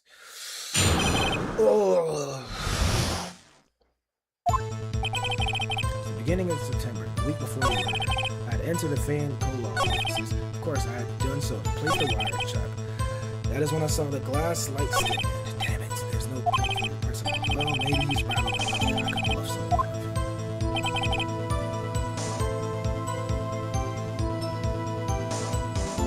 Oh, wait a second.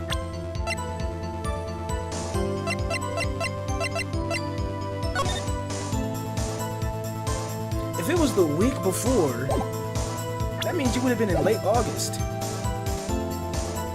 Hold it! Don't you have proof? Objection! Bruh! Miss April knew the details of Miss Faye's phone conversation. This proves that the wiretap was placed before the murder. Right. Oh, nah, fuck that.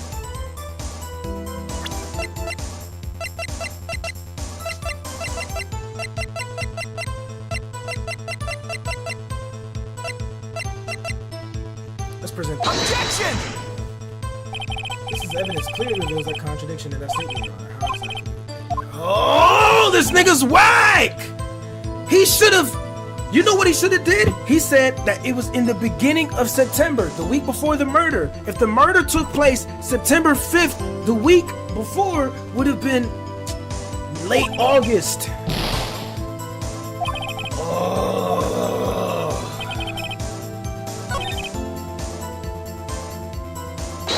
Let's just keep pressing him.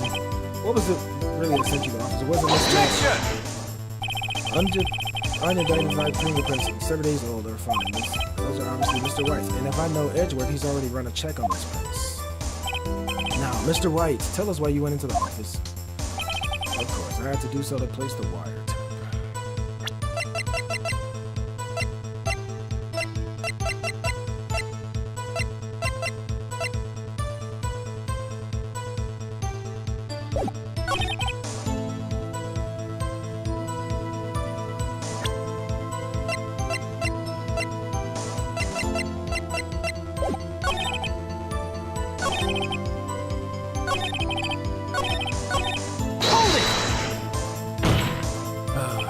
Why did you tap Miss Lee?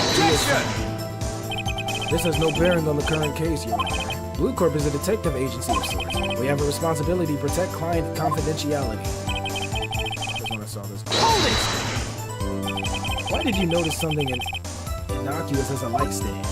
The light stand was made entirely of glass. It was quite stylish, so stylish it made a lasting impression on me. Such a beauticious thing deserves attention, does it not? That is all. Damn it, there's no proof. Oh well, maybe he's rather alone so I can skip it.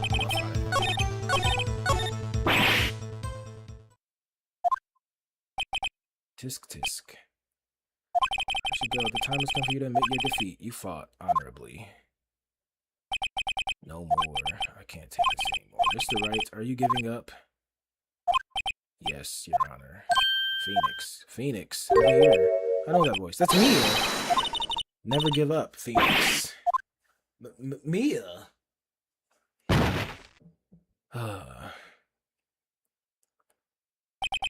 Where am I? The waiting lobby. What happened? Oh, right. I lost the child. I was hallucinating. You're finally awake.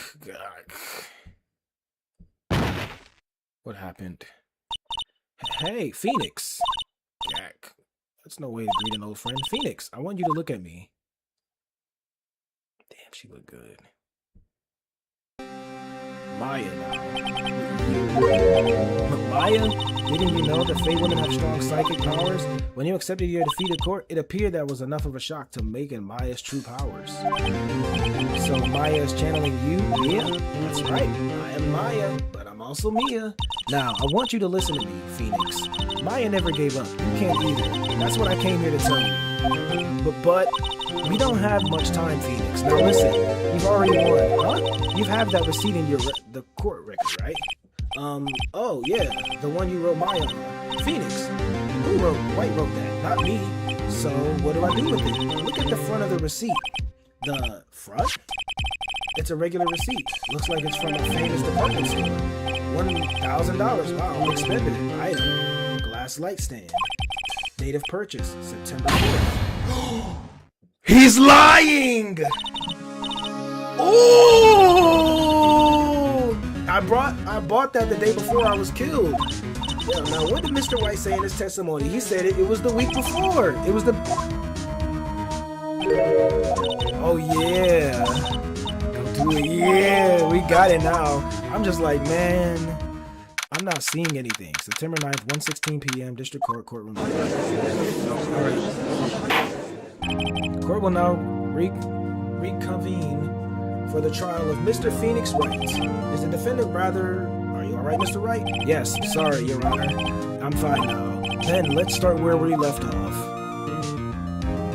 This music is fire, Your Honor.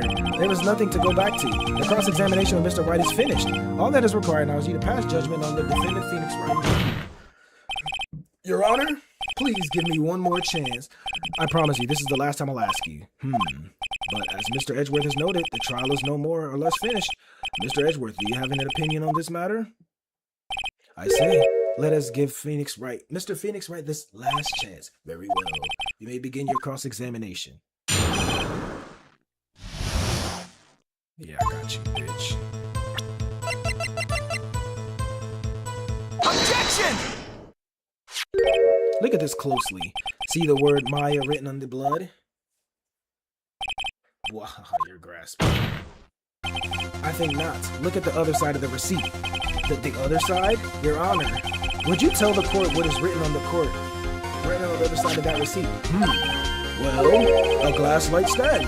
The date of purchase? Why, that's the day before the murder. Yeah, bitch! You see, Mr. White, when you allegedly entered Fay & Co. law offices at the beginning of September, the stand could not have been there.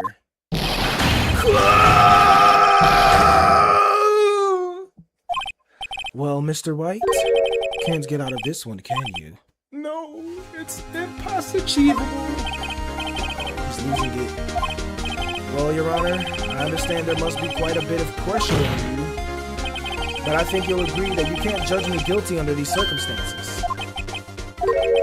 Very well. Then that is all for the trial of... Objection!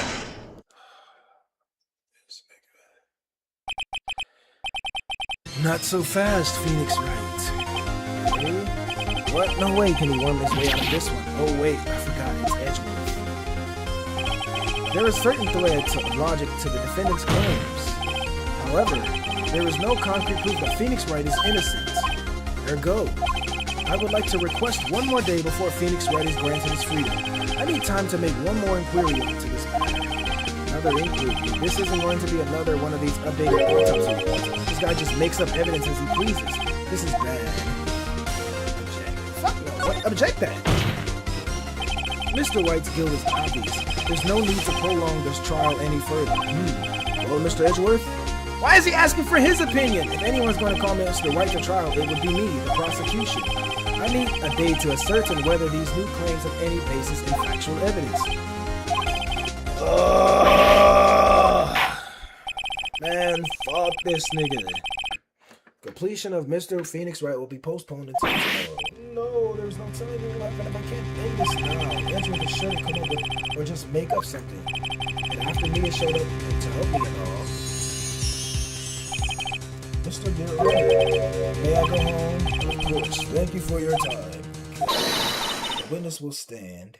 The witness will stay. But Mia? Phoneix, read this note out loud. Mia, what's this? A list of people.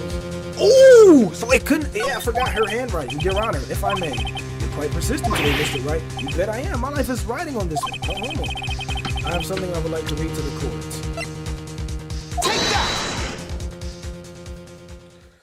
Oh, man. The memo Mia had given me was a list of names. Many of them sounded strangely familiar. People in finance, famous celebrities. That's when it happened. Stop! Desist! Halt! Please stop! Make him stop! How did you get that list? Mr. White, admit your guilt right here, right now. Or else this list will be released to the police.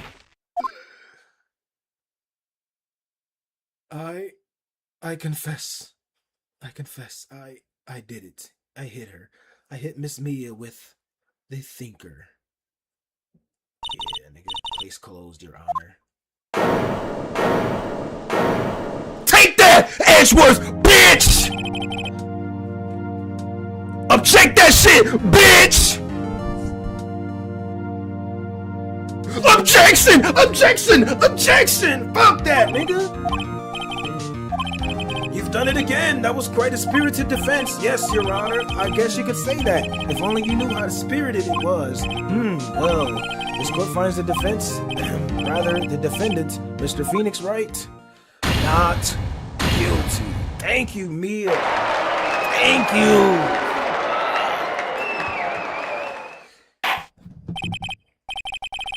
That is all. This court is adjourned.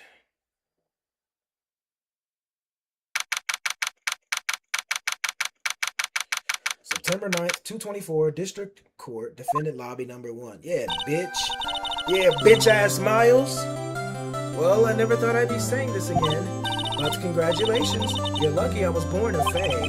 I'm lucky I had both you and Maya on my side. I'm glad you made it. Thank you, Phoneix. You risked a lot to help me and Maya. I won't forget it just as long as I live. As long as you live? My time's here running out. Maya's powers are still weak. I can't stay here that long. What? No! There's still so much to say! Don't worry. I'm sure we'll meet again. Chief! I'm not the chief anymore. Phoneix, can you come to the office tonight to say 9 o'clock?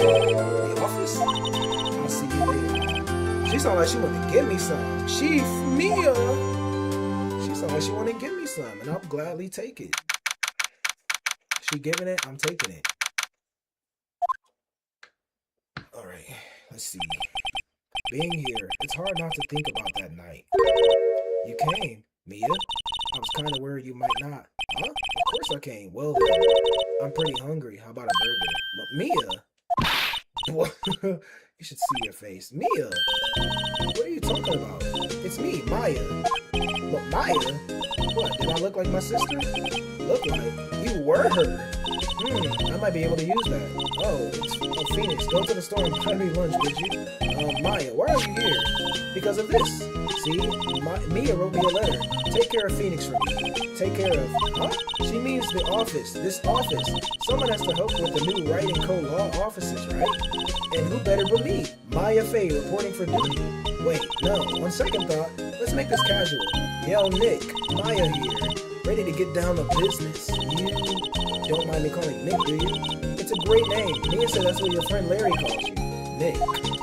You know what this means? We're partners. So it's my business. You know? When I think about it, it's Maya's fault I'm here now. But if it wasn't for her, I'd probably be in jail. Right in co-law offices. It's got a real good ring to it. Yeah. Thanks, Maya. R.I.P. to Mia. Good luck, Phoneix. I'll always be here, watching. Hey, I defended myself and I got out of defending myself and I beat a murder charge. Defended myself and I beat a murder charge. Defended myself and I beat a murder charge, right? Okay, Nick, let's do it, huh? Do what? Let's do it. Burgers, dummy, burgers, huh? There's great burger joint just down the street. Come on, time's away, Sting. Hey, oh, okay, wait, up, okay, hey. The end. Hey, I'ma see y'all tomorrow, cause I've been streaming for about 4 hours. All right. Yeah, I'm gonna wait for that to save. Save that. It's my granny calling me. Goodness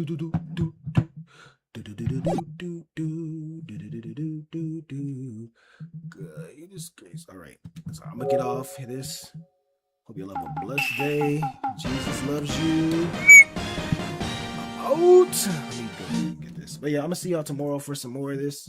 This game is fire, low key. I can't lie about that. It is so fire. I didn't fucking beat a murder charge. 2 murder charges, Phoneix Wright. Ooh. Not only did I help Maya get acquitted of the murder charges, that nigga accused me of being the murderer, and I beat the murder charge as well. And then you got the nigga I did to confess. I was beating his ass with that case. Broke the ass. I'm like, wop, wop, wop, wop, wop, nigga. But yeah, I'm gonna get out of here. Jesus loves you. Goodbye.